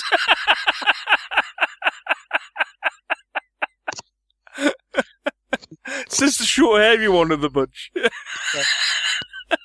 Careful, no one's seen Hobbsy's feet. I was going to say being sculpted as a thief. Yes. Are you wearing shoes? Do you need to? Yes. I don't need to. The term is burglar. Well, put it this way, he has to be a dwarf, because if I was sculpted as a 28mm human, you probably couldn't afford the resin. So they have to scale me down a little bit. Yes. If you do us all as a job lot, they can sculpt thee and me on the resin they save, sculpting Luffy and Hobbsy. There we go. There's a Kickstarter. All four of us done. What have we started? By your four favourite podcast presenters. How about that?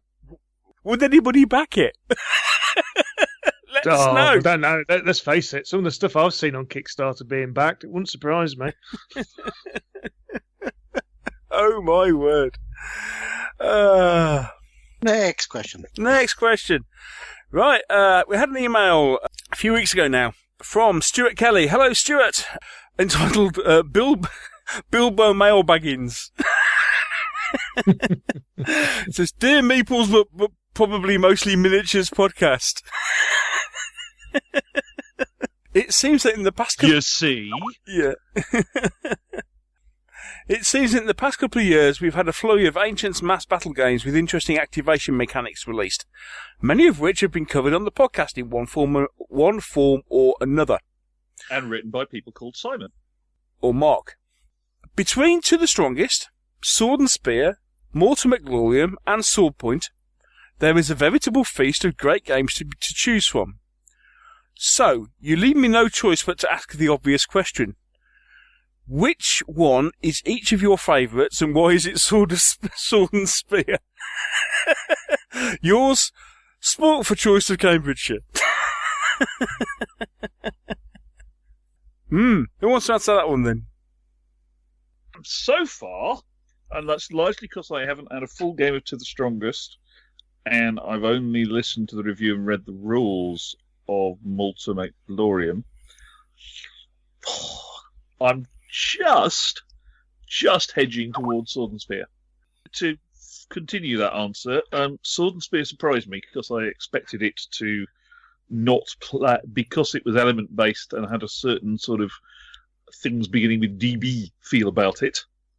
I expected it to not work anywhere near as well as it did, and our couple of test games were really surprisingly good and reflected period tactics so much better than I expected.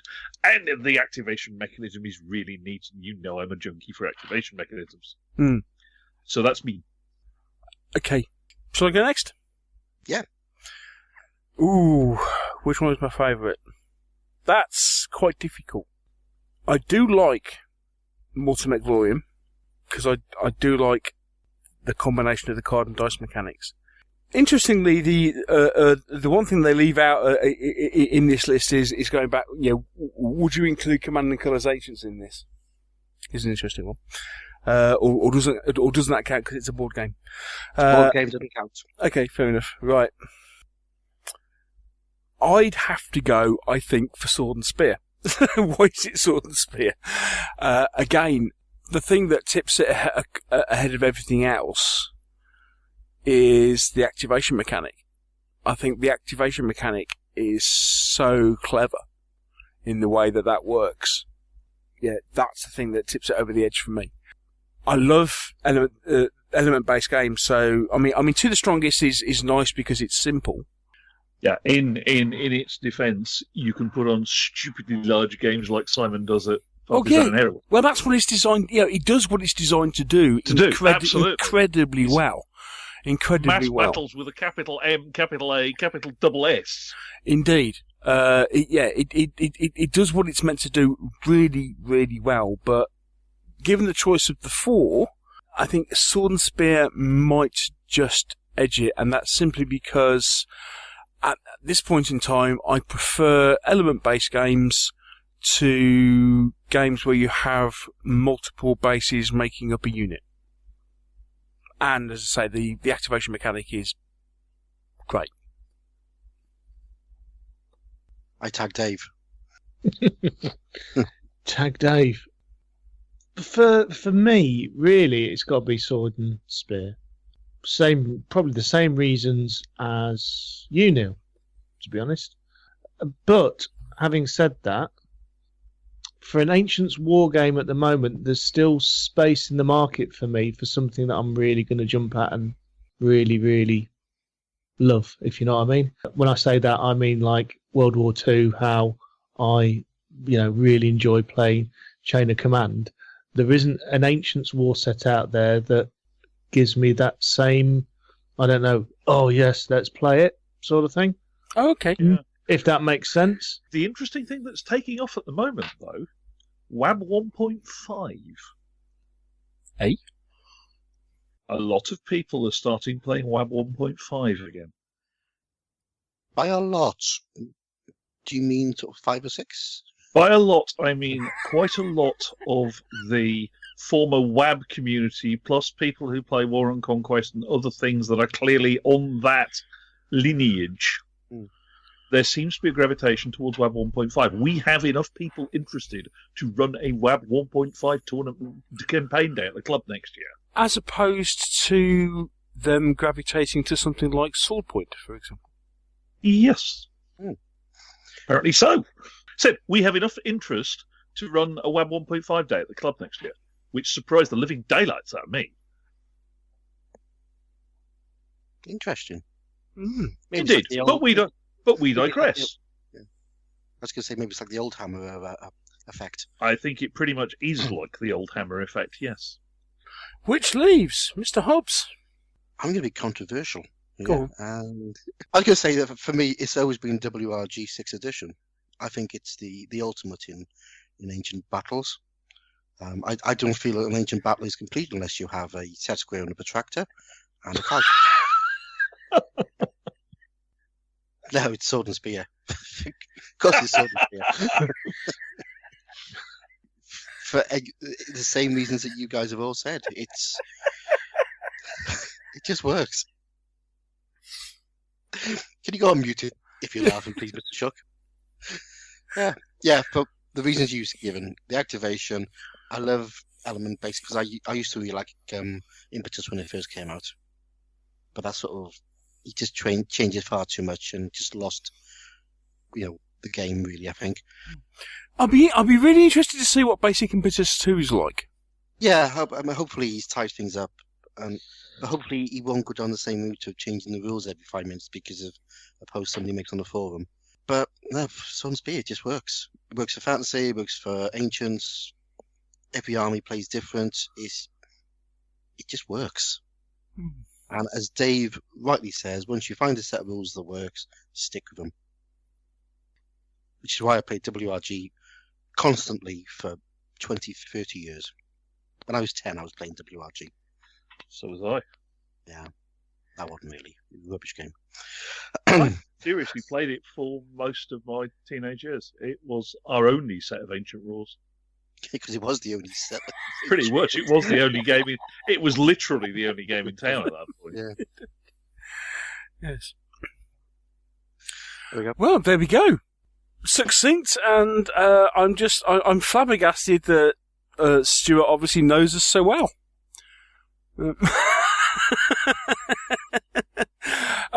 Was that helpful? Not sure, but at least it answered the question. Thank you, Stuart. I think that's enough. That's about all we've got time for on the mailbag this time round. Sorry, we're running a bit late and we only have time for a couple of questions. We will get some more in as soon as we can. Okay? Thank you.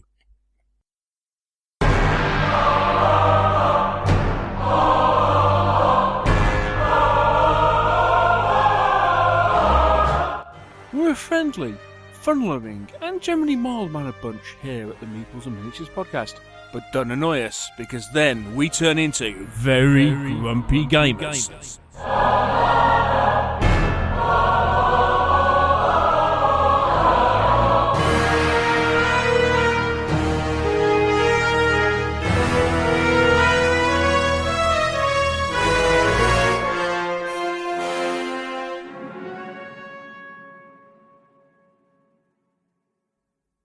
Had an interesting week, or a couple of weeks, shall we say.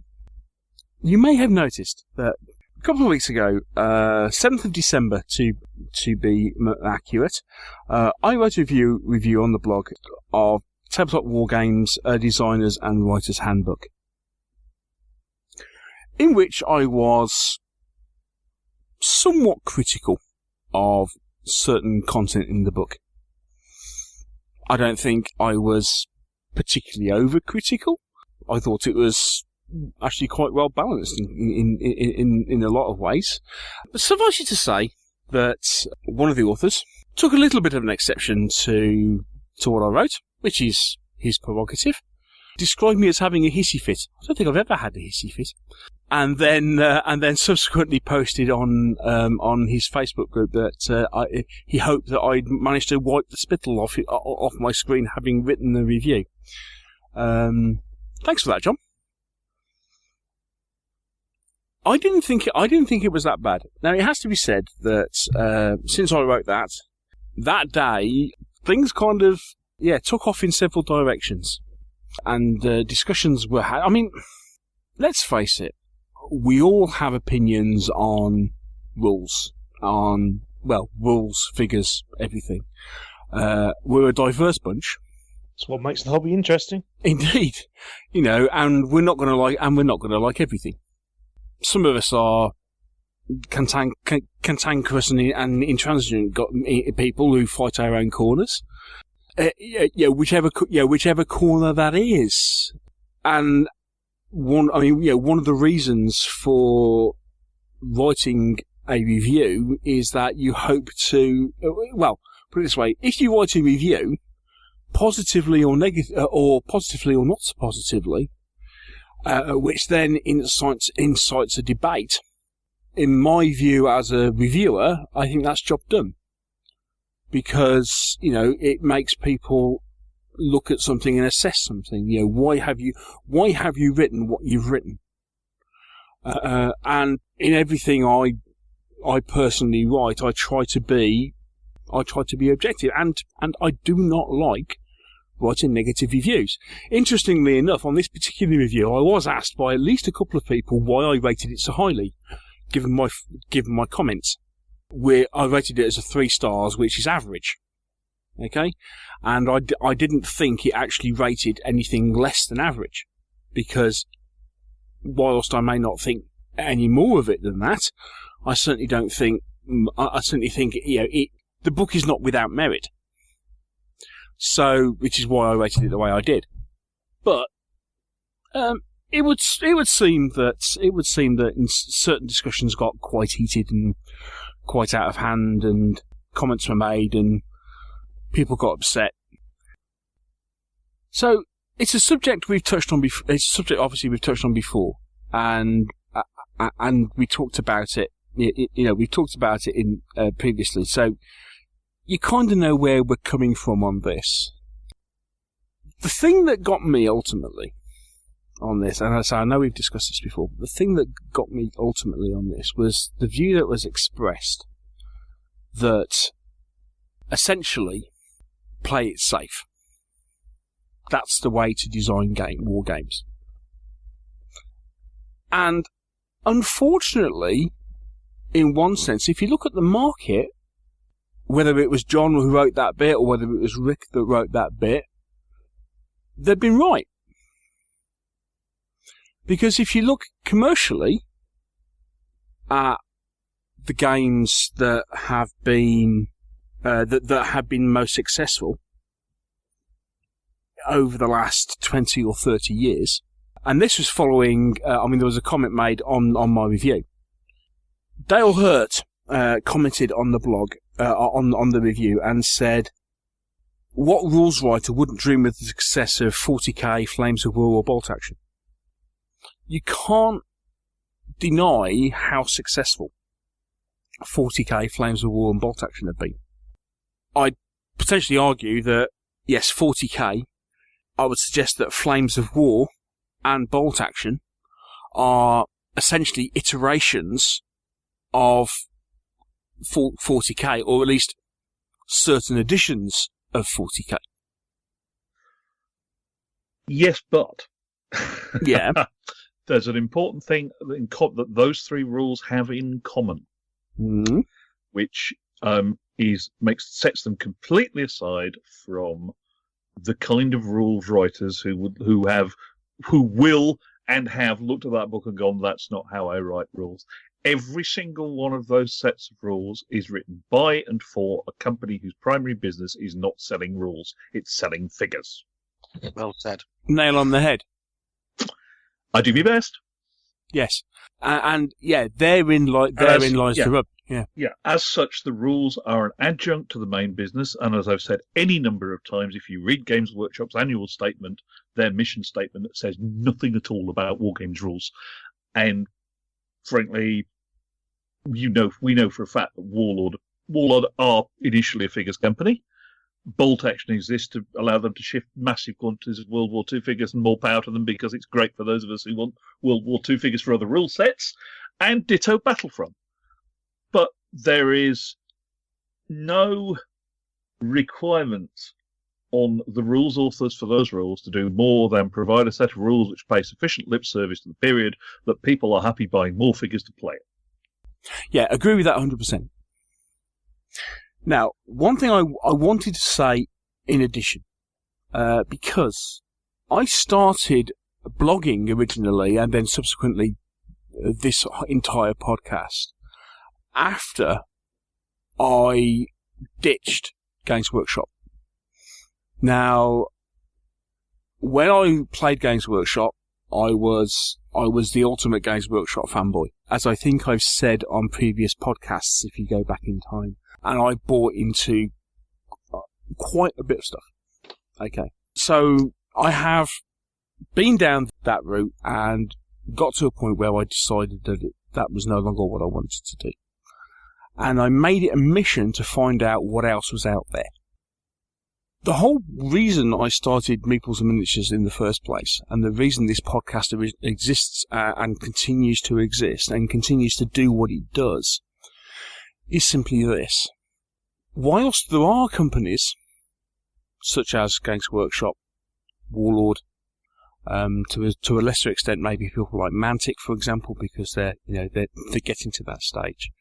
And there are companies out there that have the financial clout and are of a size where essentially they can publicise themselves quite openly and, let's face it, Warlord produce arguably the most successful historical miniatures game now in Bolt Action.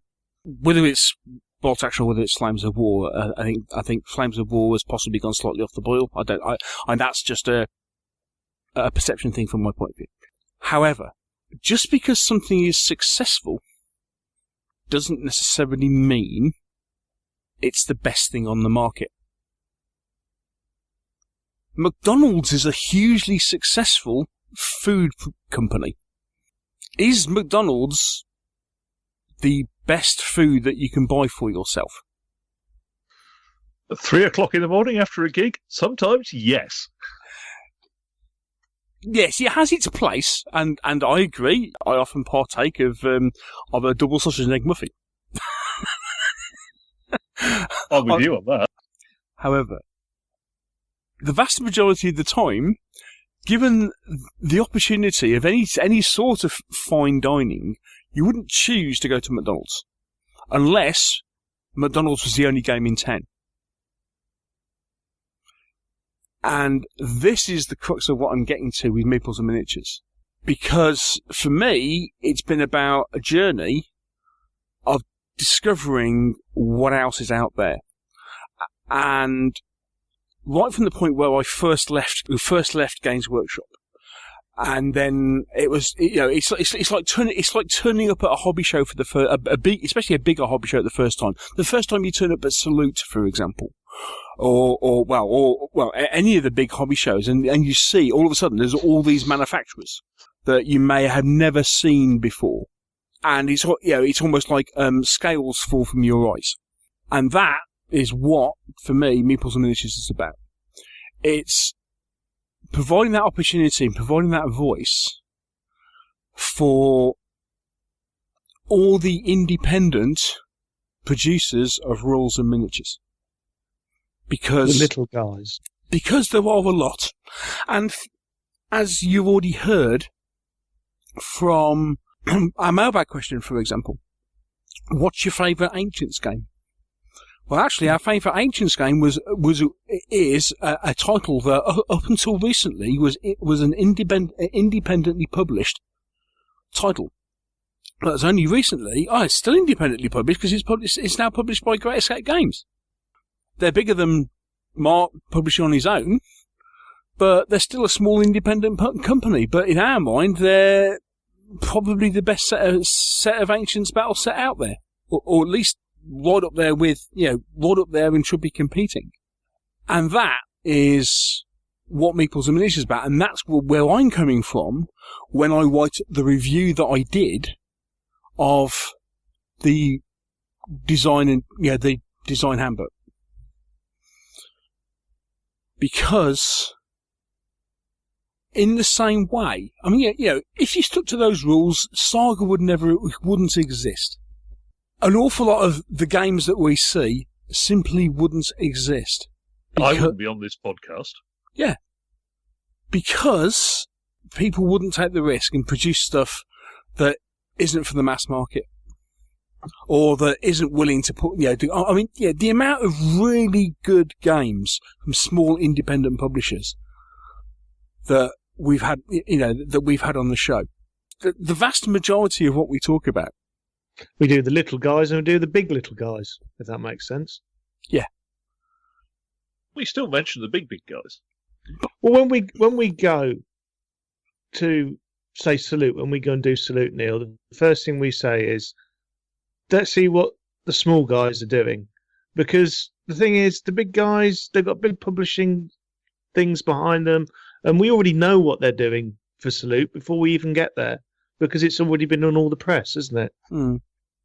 And we could rerun something that's been in, one of the magazines, and it's been on all the blogs and everything, but what is that going to bring to our listeners? Because a lot of them have probably already read about it anyway. So to make Meeples and Miniatures different, you've always, tried to look at the people that don't get much of a shout to make Meeples and Miniatures that little bit different than all the other podcasts and all the other magazines that are out there. Yeah? Yeah, and that is where we come from, and that is the number one goal of this podcast. Certainly, that's always been my number one ambition. The hobby is bigger than one or two mainline companies that are the companies that most people see. The hobby is much, much bigger, and there are people right across the hobby that deserve a voice. Could I just butt in? Please. Because I think we're sort of skirting around what I think is the big issue here. Go on. Right. It's got nothing to do with this book. You wrote what I thought was a very well-balanced review of a book that you were sent to review. Yes. You gave your thoughts. You said why you didn't like part of it. You said why you did like parts of it. It was a well-balanced review, and one of the rules authors disagreed with you. Well, which is prerogative, yeah. It's his prerogative, but really I don't give a flying about what his opinion Flying is. six. Yeah. The thing that you have to remember is Meeples and Miniatures is an independent podcast and blog. It's Neil. It's Neil's podcast. It's his name on the top. We're just co-hosts. We just turn up and wind him up. But Neil is very, very good at giving well-balanced reviews of stuff. And it's not stuff that he's bought. It's stuff that he's been sent to review. And if you send in something for Neil to review, you will get an honest review of that product. And if you don't like the review, don't send it to him. Send it to somebody else. Send it to some sycophantic company who will give you a glowing review because they've been paid to. End of sports. And I'll even review stuff I've bought. Which certainly gives you the right to say whatever the hell you'd like. Is that fair? Yeah, although I was going to bring up the other issue that got bandied around rather a lot, which I think is equally important, which is the issue of inclusive language. And I'm well aware this is opening a can of worms, but I consider that the author's attitude to that was completely reprehensible. It is hard enough to encourage the fairer sex into the hobby, as it is. That attitude does not help. Writing rules which assume you're all blokes. Yes, okay, so we are 90% blokes. It's not going to change with that kind of attitude. And yes, you can blather on all about old-fashioned values as much as you like. This is the 21st century. We are capable of treating women equally to men. We are capable of finding ways of phrasing things in rules that do not implicitly assume that everyone is a bloke. And certainly when called on it, that's not the response. That attitude has no place in the modern version of the hobby I play. Well said, sir. I can't add more eloquently to that, so I won't bother. I'm quite aware that one of the likely reactions to this from people who are pro the contents of that book will be to point out that there's a whole bunch of horrible little sycophantic Neil Shuck fans here who are agreeing with us because they're sycophantic little Neil Shuck fans. And in fact, if you think that, you have entirely the wrong end of the stick. Because in fact, the reason that people like us is because they share our opinions. They don't share our opinions because they're our opinions. And that was really badly phrased, but you know what I mean. Hang on, I think I'm lost in the double negative. Right. So the people who listen to this podcast do so because they like what we have to say. They don't always agree with us. In fact, we've had a number of mails suggesting that we are in some cases flat out wrong. But there does appear to have been quite a groundswell of opinion agreeing with our review of this piece of literature. It occurs to me that it might possibly be because Neil got it right, not because everybody who's agreeing with him is a little sycophantic whatnot. So, listen to your reviews. Oh, and for the record, Neil. Yeah? You definitely never, all the years I've known you, never had a hissy fit. Apart from when I'm playing Chain of Command and I managed to roll 3 6s for the 4th time in a row. And then I really do throw the teddy out the pram, don't I? Yeah.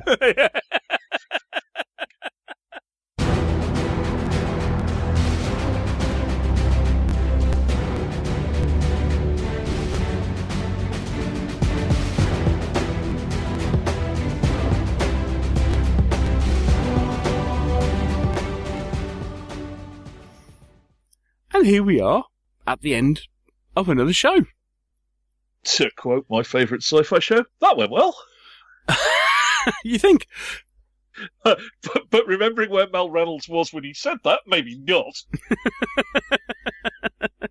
I reckon it's all Hobbs' fault. Why are we blaming Hobbsy? Because he's back. Because I've been away. Yeah. And look what as soon as he comes back, look what happens. Yeah, sorry, chaps. What, you mean the fact that it's 11:10? Look what happens. I ask you. I mean, here we are. You know, we've been winding our merry way. Mike comes back on, and there's chaos, but fun chaos. Thanks, Mike. It's good to have you back, mate.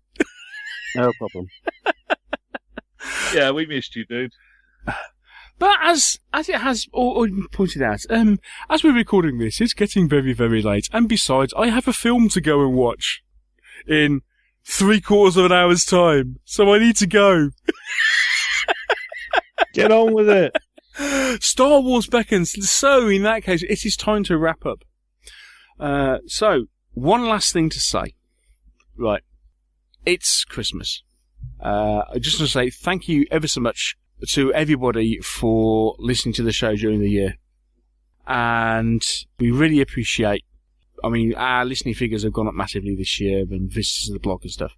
I just want to say thank you to everybody for your continued support throughout the year. We really do appreciate it. Really do. So thank you ever so much for listening.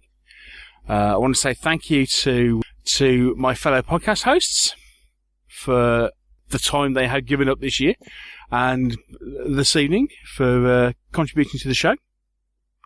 So thank you one and all. You're very welcome.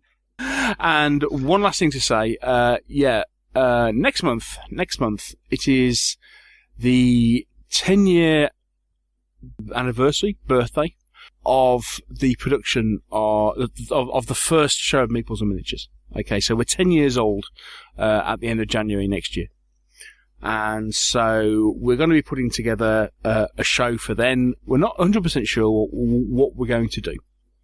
So we'd like some of your thoughts and ideas on that. And similarly, if you want to send in anything, emails you want to read out, maybe even a piece of audio or something.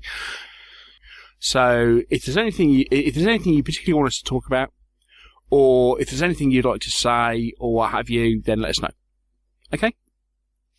Similarly, obviously the last few weeks we have changed the format of the show. It was due to one thing and another, and we produced weekly shows as opposed to fortnightly shows. We'd really like your opinion on which you think is better. Okay, because we are divided between us over what is the best format. I've had some very positive feedback about the new weekly shows, but at the same time, some people I know there's an awful lot of you out there who just turn around and say, whatever you produce, we'll listen to. But we'd really like your input. Do you prefer the slightly shorter weekly shows, or would you prefer something that came out that was a bit longer, but came out every 2 weeks? We'd like your opinion because we really would like to cater for our listeners in what we produce next year. Otherwise, we just kind of, I was going to say otherwise we're making it up as we go along. We do anyway. Let us know in whichever way, shape or form. Please let us know. We would really appreciate your feedback on this. Because, obviously that dictates an awful lot about what the show looks like going into the new year. Okay? Thank you very much. So, all that remains to be said is, I'd say thank you for listening. Greetings of the season. Have a really good Christmas. And thank you once again to Mr. Michael Hobbs. Thank you, sir. It's been really good to have you back, mate. Thank you. Thank you for having me. Every day is like a jewel. This makes my life complete. Trowel for Mr. Hobbs. Neil, Complete you what? complete me. Oh, dear. Can I go now? What was that you had me at thank you? Right, thank you. Let's pass in quickly I on. just can't quit you. Get on with it. Thank you to Mr. Whitaker. You're very welcome. Mike, thanks, Don't forget Mike, mate. to send cake. Don't forget, indeed not. And thank you to the Luffmeister himself, Mr. Dave Luff. Thank you, mate. Yeah, cheers, guys. Yeah, what are we playing tomorrow? Don't know. Whatever you fancy. Why did I know he was going to say that? Anyway, thanks one and all. Merry Christmas, guys. Merry Christmas to you listeners. Happy gaming, and we'll speak to you in the new year with our end of the year extravaganza. Bye. Have fun. Bye all. Now can I please go and watch Rogue One?